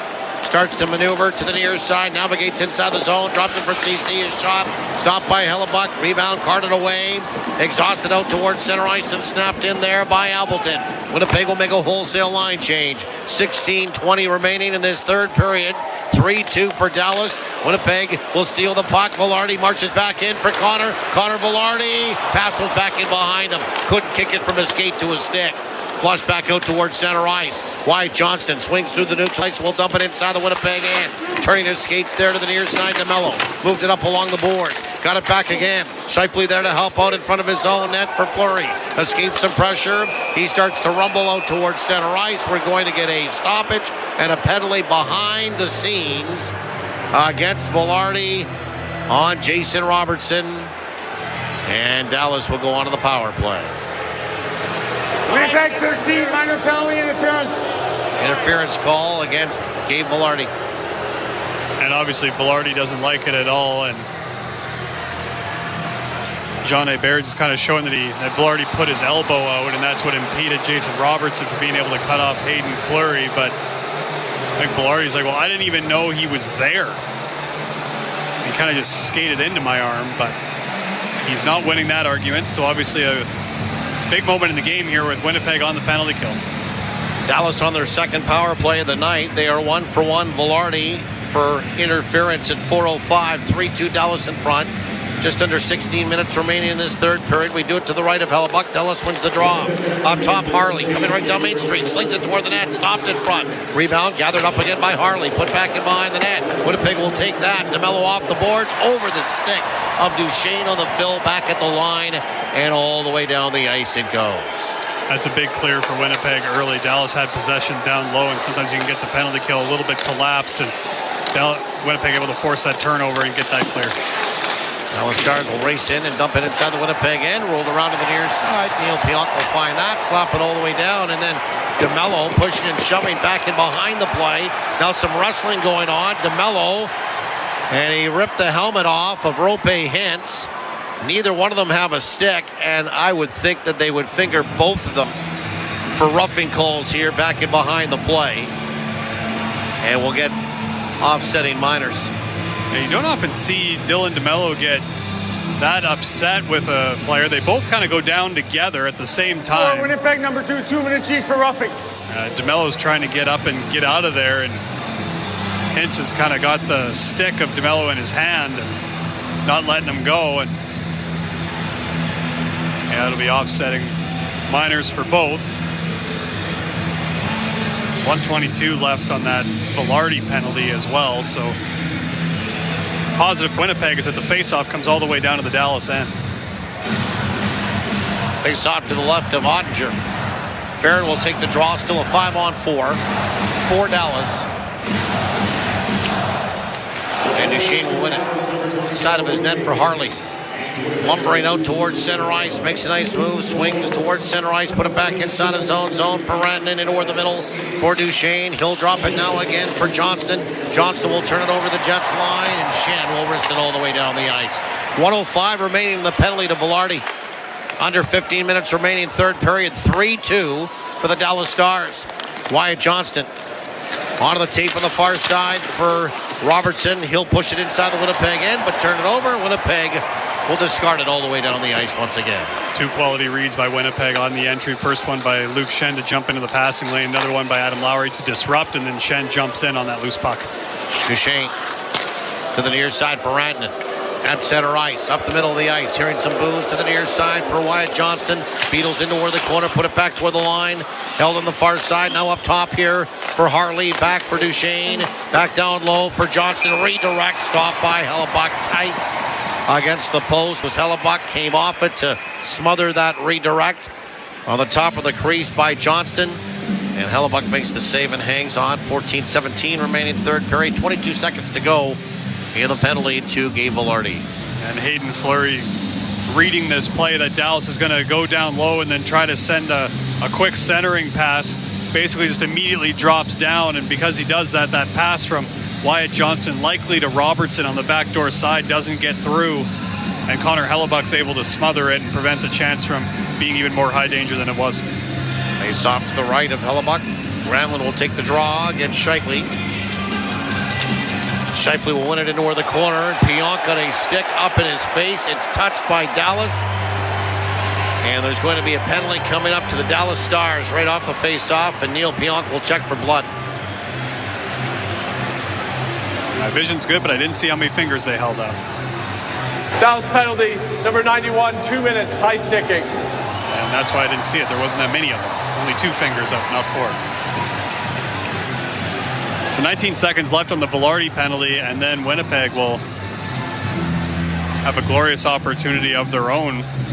And again, the other positive for Winnipeg is this faceoff comes all the way back down to the Dallas end. So if you win this faceoff, you could have some significant opportunity to create with some open ice at 4-on-4. So some 4-on-4 action for 19 seconds. Face-off to the left of Onger. 3-2 Dallas. 14-14 remaining third period. Scheifele will win the draw for Ehlers. Arcs off the boards to the near side for Connor. Catches that pass, swivels into where the corner, works his way back toward the line. High slot, far side for Ehlers. Down along the boards, cuts into where the slot. Ehlers still has a puck, shoots, and it's off the stick of a challenging Lindell. Up and over the back glass, and out of play it goes. So 3 seconds remaining in 4-on-4. Then Velarde is going to come out. That's advantageous to the Winnipeg Jets. They'll just have him join his regular power play unit. And Nikolai Ehlers coming over, just quick chat with the officials about something. I'm not sure if Winnipeg wants to take a timeout here. I think they want to do the dry scrape before the power play starts. While there's still some 4-on-4, as we are now inside of 14 minutes. 13:58 remaining in this third period. Timeout on the ice. We'll do the same on your radio. 3-2 Dallas in front. You're listening to Play Now. Winnipeg Jets playoff hockey from Canada Life Center in downtown Winnipeg on the radio home of the Jets, Power 97 and 680 CJOB. When you bet with Play Now Sports, goals become... Every game will feel like the big game. Bet local with Play Now Sports, the official betting partner of the Winnipeg Jets. 18 plus, enjoy responsibly. Grab your jersey. Grab your generic lager. Impressively standard beer for impressively intense moments. Brewed in Winnipeg by Little Brown Jug. Generic, the most domestic choice. Manitobans know our weather can be all over the place. Today, it might be cold and shitty, but tomorrow, you might feel like an egg cooking on the sidewalk. Get ahead of the weather changes with reliable heating and air conditioning. Hi, I'm Kelsey Waters. Call us today and get a preseason checkup of your air conditioner before the hot summer days arrive. Plus, get a $50 gift card just by referring a friend to Reliable Heating. We are family strong, reliable strong, and Winnipeg strong. For details, visit reliableheatair.ca. Kettle sample or delectable filet mignon? Oh, no, thank you. Actually, I'd love to, but my dentures have another idea. Don't miss out on life's appetizing offerings because of ill-fitting dentures. Get set right with Shine Dental. Their expert team helps secure loose dentures while improving your oral health, making eating more pleasurable and ensuring you smile confidently. Available at Shine Dental's 1104 Pembina Highway location. Would you like to try? Yes, I would. Book today and find your shine at shinedental.ca. Hey, this is Nikolai Ehlers. Paul Edmonds and Mitchell Clinton are bringing it Winnipeg Jets hockey style on 680 CJOB. Jets now on the power play, coming right down Broadway. Connor shooting, and it grazes off of the shoulder of Ottinger up and into the machine behind that Dallas net as we welcome you back. 13:51 remaining, third period, 3-2 for the Stars. Dallas now shorthanded for the fourth time. Winnipeg on the power play for the fourth time. The Jets are 0 for 3 tonight. Jets hockey brought to you in part by Reliable Heating and Air Conditioning, Prairie Battery, and Jacuzzi, Manitoba. Jets win the draw again. Near side Ehlers rolls off the board. He'll play it down low for Scheifele. He maneuvers back toward the hash marks. He'll play it down low, Velarde. Back for Scheifele. Top beyond. Wristed through traffic. Deflected in front by Velarde, just wide. Scared back toward the line. Held by Pionk. He is hassled there, and it's plungered out towards center ice by Wyatt Johnston, and the puck will slide back inside that Winnipeg end. Nikolai Ehlers will fly through that neutral ice. On the far side, Velarde. Cross over the line for Scheifele. To the near side for Connor. A little tardy getting there. Connor will get the puck back toward the line for Pionk. Pionk swivels up top now for Ehlers. To the near side for Connor. Couldn't take that cleanly. Grabbed again by Ehlers for Pionk. Cast into where the corner. Velarde. Strong move out in front. And he lost the puck last second. Poked off his stick. Goes right to Sam Steele. And he'll rip it all the way down the ice. Lots of good from a creativity standpoint from the Winnipeg Jets power play. There's just seems like there's like that one pass that just bobbles and it kind of stops the momentum. They reset. They set up another play. Is not able to get it to the net. Nemestikov down along the boards and inside that Dallas end. Back in behind the net. Put it back toward the line. Stopped there by Niederreiter. He scored tonight, but it was bouncing on him and dumped back out towards center ice. 20 seconds to go in the Prairie Battery power play. Nemestikov across the line for Niederreiter. Niederreiter back toward the line. Nice move by Cole Perfetti. Backhands it into where the corner. Niederreiter tried to come out in front. Knocked off his stick by Harley. Harley will find it and wrist it all the way down the ice. And that'll do it for the penalty to Tyler Seguin. Winnipeg will be 0 for 4 with the man advantage tonight. Fourth time in this game where we've seen Winnipeg try to use that strong net drive from the goal line to come out in front. And last one was Nino Niederreiter, and it just knocked off his stick. Miller, far side for Appleton.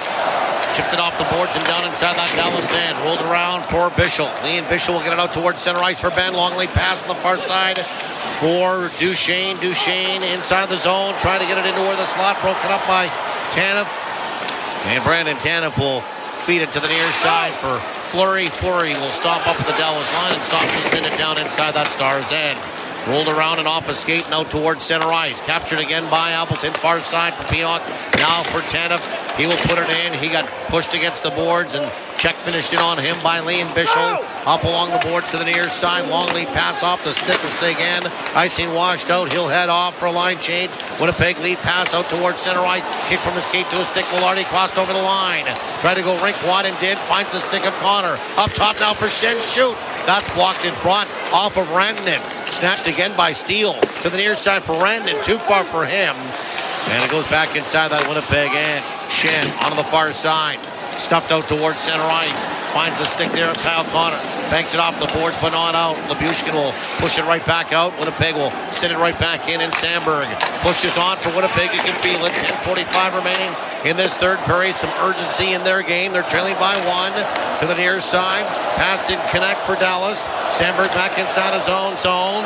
3-2 Dallas. 10:30 remaining in this third period. And you're radio home the Jets. Power 97 at 680 CJOB. Robertson threw a shot toward the net. Stopped by Hellebuck. Winnipeg trying to dig that rebound out of some skates. Came back toward the line. Not being able to hold that as CC. Winnipeg off the boards out towards center ice. But it's knocked off the stick there of Niederreiter, but picked up by Perfetti. Skips in, shooting! And it's stopped by the goaltender in Ottinger. And he'll hang on for a whistle. Stay tuned for the game's 3 stars for Shine Dental. Don't miss out on life's appetizing offerings because of ill-fitting dentures. Get set right with shinedental.ca.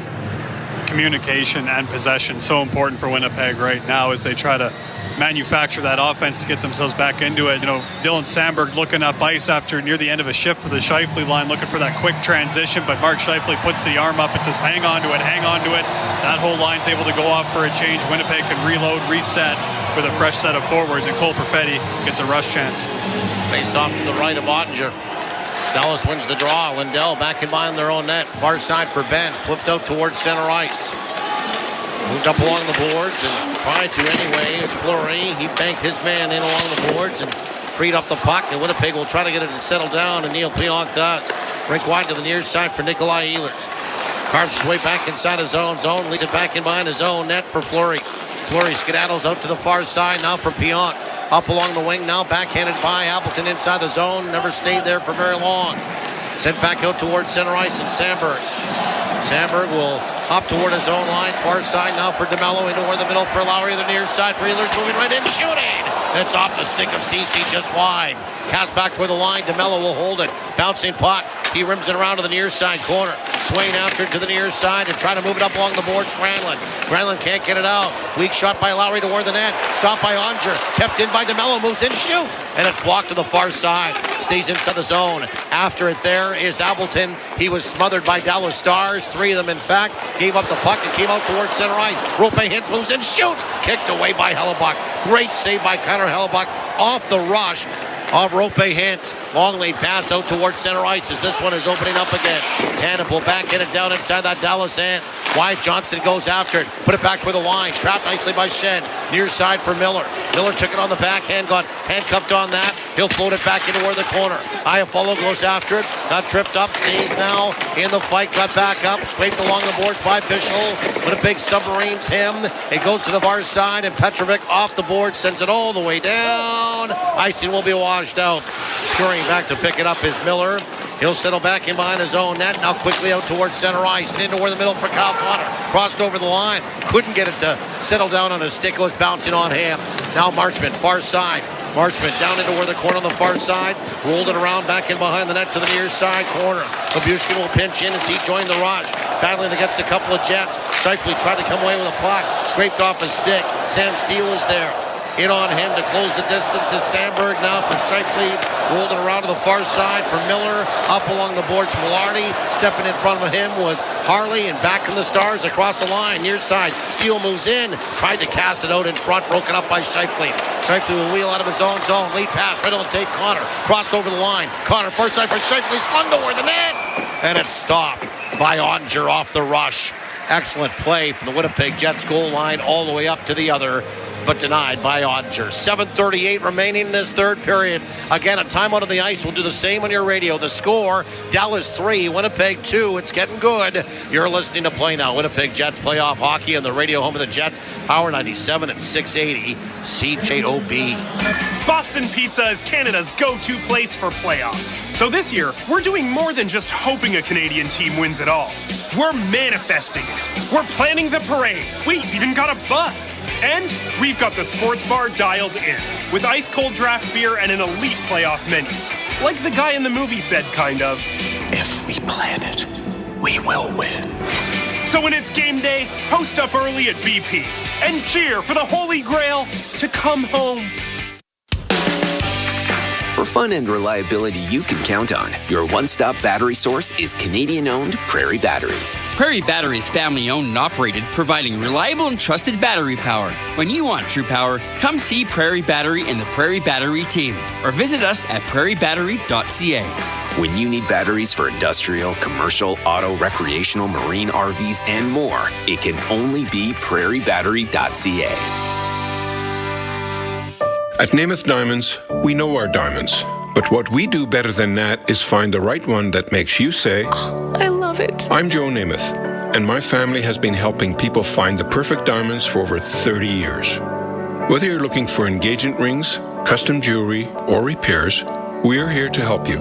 Because hearing, "This is amazing," never gets old. Come see us today, and we'll show you why Namath Diamonds can't be beat. Namath Diamonds in Southdale Square. Bet on Manitoba. Enjoy responsibly. This is Play Now Winnipeg Jets Hockey on 680 CJOB. Well, the clock is ticking to get second-round playoff tickets, but Winnipeg Jet fans know there's always a chance to score a buzzer beater.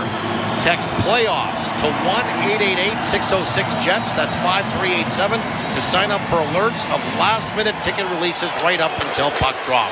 Winnipeg out in front, and Sandberg off the face-off. A shot stopped by Ottinger, and then the rebound. He tried to one-hand back into the goaltender, who made the save and will hang on. 7.5 remaining. Third period as we welcome you back. 3-2 Dallas. Yeah, nice little set play by Winnipeg off the dot, and Dylan Sandberg just kind of had to double clutch this one. The pass from Kyle Connor just in his feet just a little bit, not quite in the shooting position, so Sandberg has to take that extra second. Ottinger will take the draw. Pardon me, to the right of Ottinger is the face-off, and it's Seguin winning it against Scheifele. And CC out towards center ice. Be touched by a stick of Jamie Benn. So Winnipeg will leave it now inside their own zone. Benn backed off, and Winnipeg will snap it down inside that Dallas end. Kyle Connor with it, trying to get it to the high slot. Too many stars were in on him, and it's pushed back out towards center ice. Neil Pionk will try to flop it inside the zone. Fanned on that, and it goes inside the Dallas Stars bench. We'll get a stoppage in a neutralized faceoff. Yeah, Dallas making sure that Kyle Connor high in the offensive zone does not have a whole lot of room or space to work with, even with a bouncing puck, because all it takes is for him to make one little chip play, and Mark Scheifele or Gabriel Velarde has space, so they're pressuring him on any puck that isn't handled cleanly.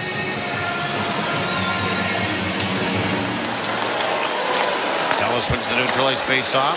Babushkin will send it inside that Winnipeg end. It's gloved ahead outside the zone by Fleury to the advantage of Winnipeg. They'll bring it back in. Face off to the left of Hellebuck, unless, well, that's the way it's got to be, I guess. Yeah, and shots on goal in this period relatively low. 5-3 is the shots on goal in favor of Winnipeg. But it's kind of what you expect, you know, from the Dallas Stars, a team that's good defensively, and Winnipeg obviously trying to get on the offensive side of things, not allowing a whole lot either. Puck finds its way outside of the playing surface. Another face-off will happen inside the Winnipeg end to the left of Hellebuck. Lowry will take the draw. Lowry out there with Appleton and Ehlers. Dallas wins the draw. Petrovic, a shot from the point, floated wide, came off the back wall. Appleton to the near side for Ehlers with some speed through the neutralized. Crossed over the line, back for Appleton, back for Ehlers, high slot, near side. DeMello, he fanned on a one-timer on a set play. Came off the heel of his stick. Grabbed by Lowry, can't hold the line. And Winnipeg will give up the puck, and it's banked off the window and tumbling down inside that Winnipeg end. It goes. Great chance for the Winnipeg Jets, and Dylan DeMello now carving his way, navigating through that neutral ice. Fleury knocked it inside that Dallas end. Perfetti goes after it, far side, trying to help out Nemestikov. Perfetti joins the fight now for Niederreiter. Niederreiter into where the corner of the far side, kicked it along the board there. It's freed up back toward the line for Shen. Shen back for Nemestikov, far side, shoot, walk it away. by Onger. Never got great wood on it. Back the other way to the near side. Robertson, 2-on-2. Scurries inside that Winnipeg end. High slot. Slung toward the net. That one wide. Tumbled into toward the corner. Rolled around. Trying to wrap it around. From behind the net was Marchand. It went off the end of his stick. Right to Niederreiter. He'll shoot in from center ice. And Onger will cover up and hang on with 5:40 remaining. And the third period, 3-2 Dallas. And we'll wait to see if they take that last time out with that shoot-in from outside the blue line, and they indeed will do that. 5:40 remaining in the third period. It's getting late. The score, Dallas 3, Winnipeg 2. You're listening to Play Now. Winnipeg Jets playoff hockey. The radio home of the Jets, Power 97 and 680 CJOB. Hey Jets fans, get ready for the Winnipeg Whiteout with Jets gear and TrueNorthShop.com. Choose from a huge variety of official Winnipeg Jets Whiteout apparel, headwear, novelties, and more. Need a new white hat, t-shirt, pants, or a jersey? We've got you covered. Moving in, shooting, score! Shop online at TrueNorthShop.com or by visiting one of our Jets gear store locations. When you bet with Play Now Sports, goals become... Every game will feel like the big game. Bet local with Play Now Sports, the official betting partner of the Winnipeg Jets. 18 plus, enjoy responsibly. Winnipeg, are you whiteout ready? Choose Hometown Pride. Choose 1919. Brewed by Little Brown Jug, Manitoba's flagship beer since 2016. Here's to building something memorable. You know what goes well with pizza from Santa Lucia Pizza. They've been the leaders in quality since 1971, and now they just keep winning award after award after award. So, sounds like they know a thing or two about making tasty pizza. How about this? When you're getting ready on game day, choose one of Santa Lucia Pizza's many specials or combos and find out why time and time again it's listed as Manitoba's favorite pizza. Santa Lucia Pizza. It's all about the sauce. This is Winnipeg Jets hockey on 680 CJOB. 5:40 remaining in this third period. 3-2 Dallas. Paul Edmonds, Mitchell Clinton with you. Shots on goal totals for Dr. J's Men's Sexual Health Clinic. Need to perform better in the bedroom? See the top-rated doctor on Google and rate MD. Visit Dr. J at WinnipegClinic.com. 27-23 for the Jets. They win the draw back toward the line. Sandberg, far side. Pionk winds up, slap shot. Deflected in front, stopped by Onger. It's sitting there.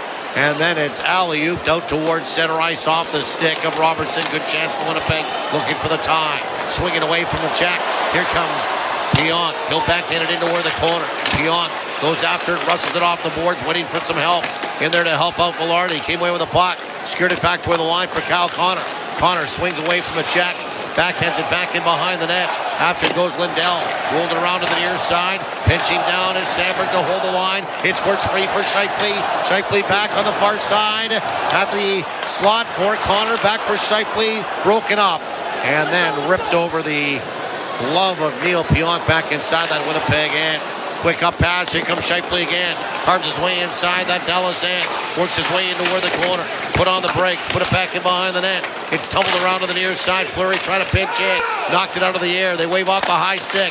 Velarde trying to get it back down low for Shifley. Stays on the puck. In to help out his Connor. Banked off the boards though by Rantanen and out towards center ice. It will go. Boy, Dallas hanging on. Winnipeg. Again, some urgency happening in their game right now. Back across the line. Steele will knock it inside the Winnipeg end. Put it back toward the line. Labushkin wavering. Lost the puck. Winnipeg will tap it ahead. They've got three at center ice. Here comes Lowry leading the charge. He'll drop it now. High slot for Ehlers. Trying to take off a check. Ehlers didn't shoot the puck. Curls in where the corner. Ehlers back toward the line. Sandberg shoots. And that's for the line. Lowry goes after the rebound. Knocked it into where the corner for Ehlers. Back toward the line for Sandberg. That's knocked off his stick by Rantanen. I don't know that Rantanen's came off. Now he will come off. Here's Ehlers. Skips back inside the zone. Out in front for Appleton. Cutting toward the net. He's knocked off the puck. Never got a shot away. Coming back with CC to drive him from behind and off the puck. It's sent all the way down. Ice will be the call against Dallas. Well, the push continues from the Winnipeg Jets. And Nikolai Ehlers in this third period has been all around it. He had a great chance early in the period on a backhand that just missed the net. And On this play on the rush, he tries to find a teammate in space in middle ice, unable to do so, hangs on to it. Winnipeg, that press is on. You can feel it. It's been on for the most of the period. Dallas trying to keep that middle ice clean. Face off to the right of Ottinger. Winnipeg won the draw, but they really couldn't gather it up cleanly. And Jamie Benn will get it out towards center ice. Swinging back to the neutral ice is Nemestikov. He'll send it inside the zone. After it goes, Niederreiter for Nemestikov back in behind the net. Ran into Lindell. And Lindell will haul down Nemestikov. No call. Side of the net. Winnipeg will steer off the boards there. In Niederreiter. Pushed against the boards. Moved up along the wing. Sandberg keeps it alive. Now Miller shoots. And that's blocked in front by Lindell. And then it's pounded off the boards back out towards center ice by the Dallas Stars. And Winnipeg swaying back inside their own zone. It's Miller. Pass into where the middle for Nemestikov. Tried to redirect it. That was stopped. Sent back by Granlund inside that Winnipeg end. After goes Randall. Pinned against the boards. He tripped up DeMello. No call again. Randall with the puck. Put it back out in front. A backhand toward the net by Granlund. Gloved down by Hellebuck. That would have been really interesting to see if Granlund would have scored. How this place would have reacted with DeMello getting tripped up, giving up the puck behind his own net by Rantanen. Yeah, and then you couple that with the play at the other end of the ice that saw a Winnipeg Jet taken down below the goal line in the Dallas end. And yeah, there would have been some very unhappy fans in white here if that would have gone in. But Connor Hellebuck makes sure that that's not going to be an issue. So Winnipeg with a defensive zone faceoff here. 2:43 remaining in this third period. Stars win the draw. Far side, Harley couldn't hold the line. Racing to pick it up. And here's Appleton to the near side for Iafallo. Pass was back in behind him, but sliding back in behind him. Lowry to hold the line. Lowry into where the corner for Appleton. Back to where the line for Fleury. Far side now for DeMello. Shoots, deflected in front by Iafallo. And that never got through to the goaltender. Swatted back into where the corner. After it hard, there is Appleton. Freed it up DeMello. Up top for Fleury. And it hopped over his stick. And he has to turn his skates to go back into the neutral ice to collect it. Winnipeg wants a change. Pionk will sway back inside his own zone after taking that pass from Fleury. Fleury will head off for a line change to the near side for Kyle Connor. Starts through that neutral ice, will shoot it in. Rims around back in behind the net. After it goes Lindell. Lindell will try to get out. Kept in by Miller. Shoots, and it's off the stick of a challenging Wyatt Johnston up and over the back glass, and out of play goes. 1:50 remaining in this third period. 3-2 Dallas. Yeah, Colin Miller's been looking for that opportunity kind of all game where this puck just comes out to him at the point. He's got a chance to not necessarily take the slap shot, but lean into a good wrist shot with Winnipeg going to the front of the net. And Johnston kind of in desperation gets that stick out there. And it's like Winnipeg will go to 6-on-5 here. Deja vu all over again. Under 2 minutes remaining in this third period. Jets are down by 1. The faithful will rise to their feet. Winnipeg wins the draw. Miller up top. Pionk. Far side now for Connor. Connor the hash. Back to the line. Pionk. Near side for Miller. Miller up top. Pionk. Far side for Connor. Put it back out in front. Velarde. Shifley. Shot. Stop. Rebound. They're taking away at it. It's underneath a pile of humanity. And it's still loose. Shifley skewers it away into where the corner for Ehlers. Ehlers still darting around with the puck, trying to get it back toward the line, and it's flushed out towards center ice and knocked back down inside the Winnipeg end from his side of center. Icing will be the call against Dallas, and Gabe Velarde looking to the heavens, wondering how did I not score on that scramble in front of the net. Oh, exactly. Ottinger pretty much has to sell out to the other side to stop Mark Shifley, and when that stop is made, the puck falls into the crease. Velarde does a good job net front not to interfere. But yeah, that one backhand shot he had at it kind of just goes off of a stick and a body at the same time, never gets to the net. 1:18 remaining third period. 3-2 Dallas. Timeout called. Everybody's on their feet here. Another sellout, 15,225. Game number 2 will go Friday. Same time, 8:30 Central Time. And Winnipeg will look with 1:18 remaining in this third period to get the equalizer. So far to this point, Winnipeg's won 29 faceoffs in this game, and Mark Shifley's won 16 of them. So wouldn't be surprised if number 55 goes into the dot regardless of what side of the ice this is going to end up on. It looks like it'll be to Ottinger's left. You were talking about face-offs earlier. Winnipeg did a pretty good job. I mean, Lowry in that first round against St. Louis was 54%. Morgan Barron was 52%. Teams come on a timeout. Scheifele will indeed take the draw against Sam Steele to the left of Ottinger.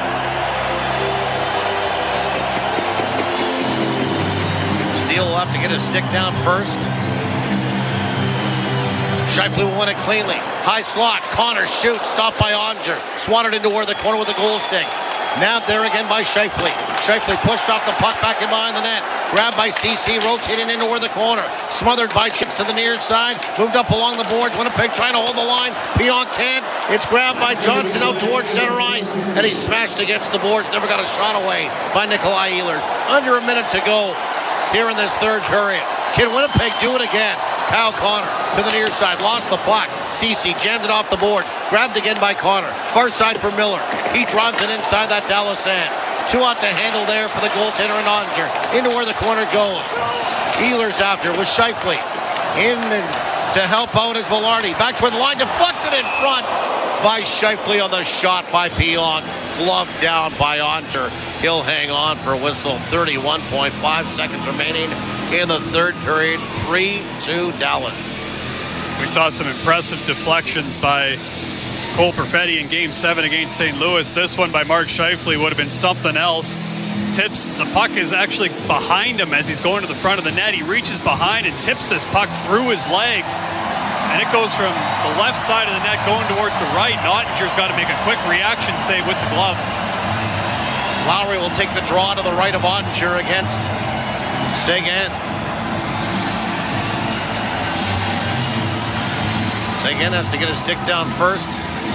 Lowry's going to win it back toward the line for Pionk. Walks the line, wrists it through traffic, hit a body. Grabbed again by Scheifele. Paddle it around to the near side. Ehlers can't get to it. Winnipeg trying to hold the line. Pionk does. Backhand along the boards for Ehlers. He trudges toward the net near side and a shot by Scheifele. Stopped short side by Ottinger. And backhanded all the way down by Dallas. A race for the puck. And they're going to blow it down. Icing the call against Dallas. And the Stars will argue that, and Rope Hintz got into that foot race with Adam Lowry. 9 seconds left in the third. Face-off opportunity for Winnipeg. That's just great work by Winnipeg to keep this thing alive as it was moving up the wall. You kind of thought that they were running out of bodies for the Dallas Stars to get through, and they finally forced that turnover, and Ehlers finds Scheifele, tries to go short side on Ottinger, who gets a piece of it. Scheifele will take the draw. And Hintz wins it into where the corner. Harley, hard off the boards all the way down. Icing will be the call. 1 second remaining. I would imagine they put it. Yeah, I would imagine they put maybe another second back on. And well, you go all the way back to the start of the season. We know Winnipeg's got this play. But of course, Dallas would be well aware.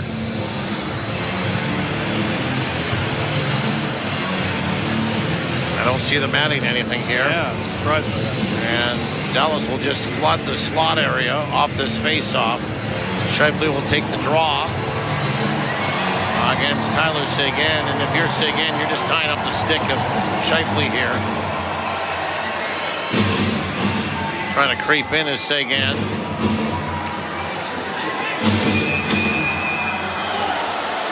Encroachment. One of the linesmen telling everybody to stay outside that circle.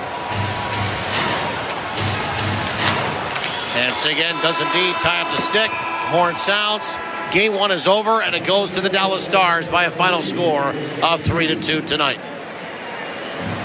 And really, almost a similar storyline as we saw against the St. Louis Blues. It's just goals in rapid succession. Mikko Rantanen gets his natural hat trick in 7 minutes and 55 seconds in the second period. Turns a 1-0 Jets lead into a 3-1 Dallas lead. Jets get within one and really pour it on in the third period. A number of great opportunities, but Jake Ottinger is able to keep everything in front of him. And despite some of the best efforts, especially at 6-on-5, Winnipeg not able to find the equalizer in Game 1. For the first time in the Stanley Cup playoffs this year, the Winnipeg Jets lose at home, and the Dallas Stars jump out to a 1-0 lead in this best-of-7 Western Conference semifinal series. Final score, once again, the Dallas Stars 3, the Winnipeg Jets 2. Dallas leads the series 1-0. Totals in the post-game show are coming up next. You're listening to Play Now, Winnipeg Jets playoff hockey on the radio home of the Jets, Power 97 and 680 CJOB. While I was winning, but unfortunately that's just not the way it is. But I look back at it now and just think about how grateful I am for all the lessons in wins and the losses, because it really ends up defining who you are as a person.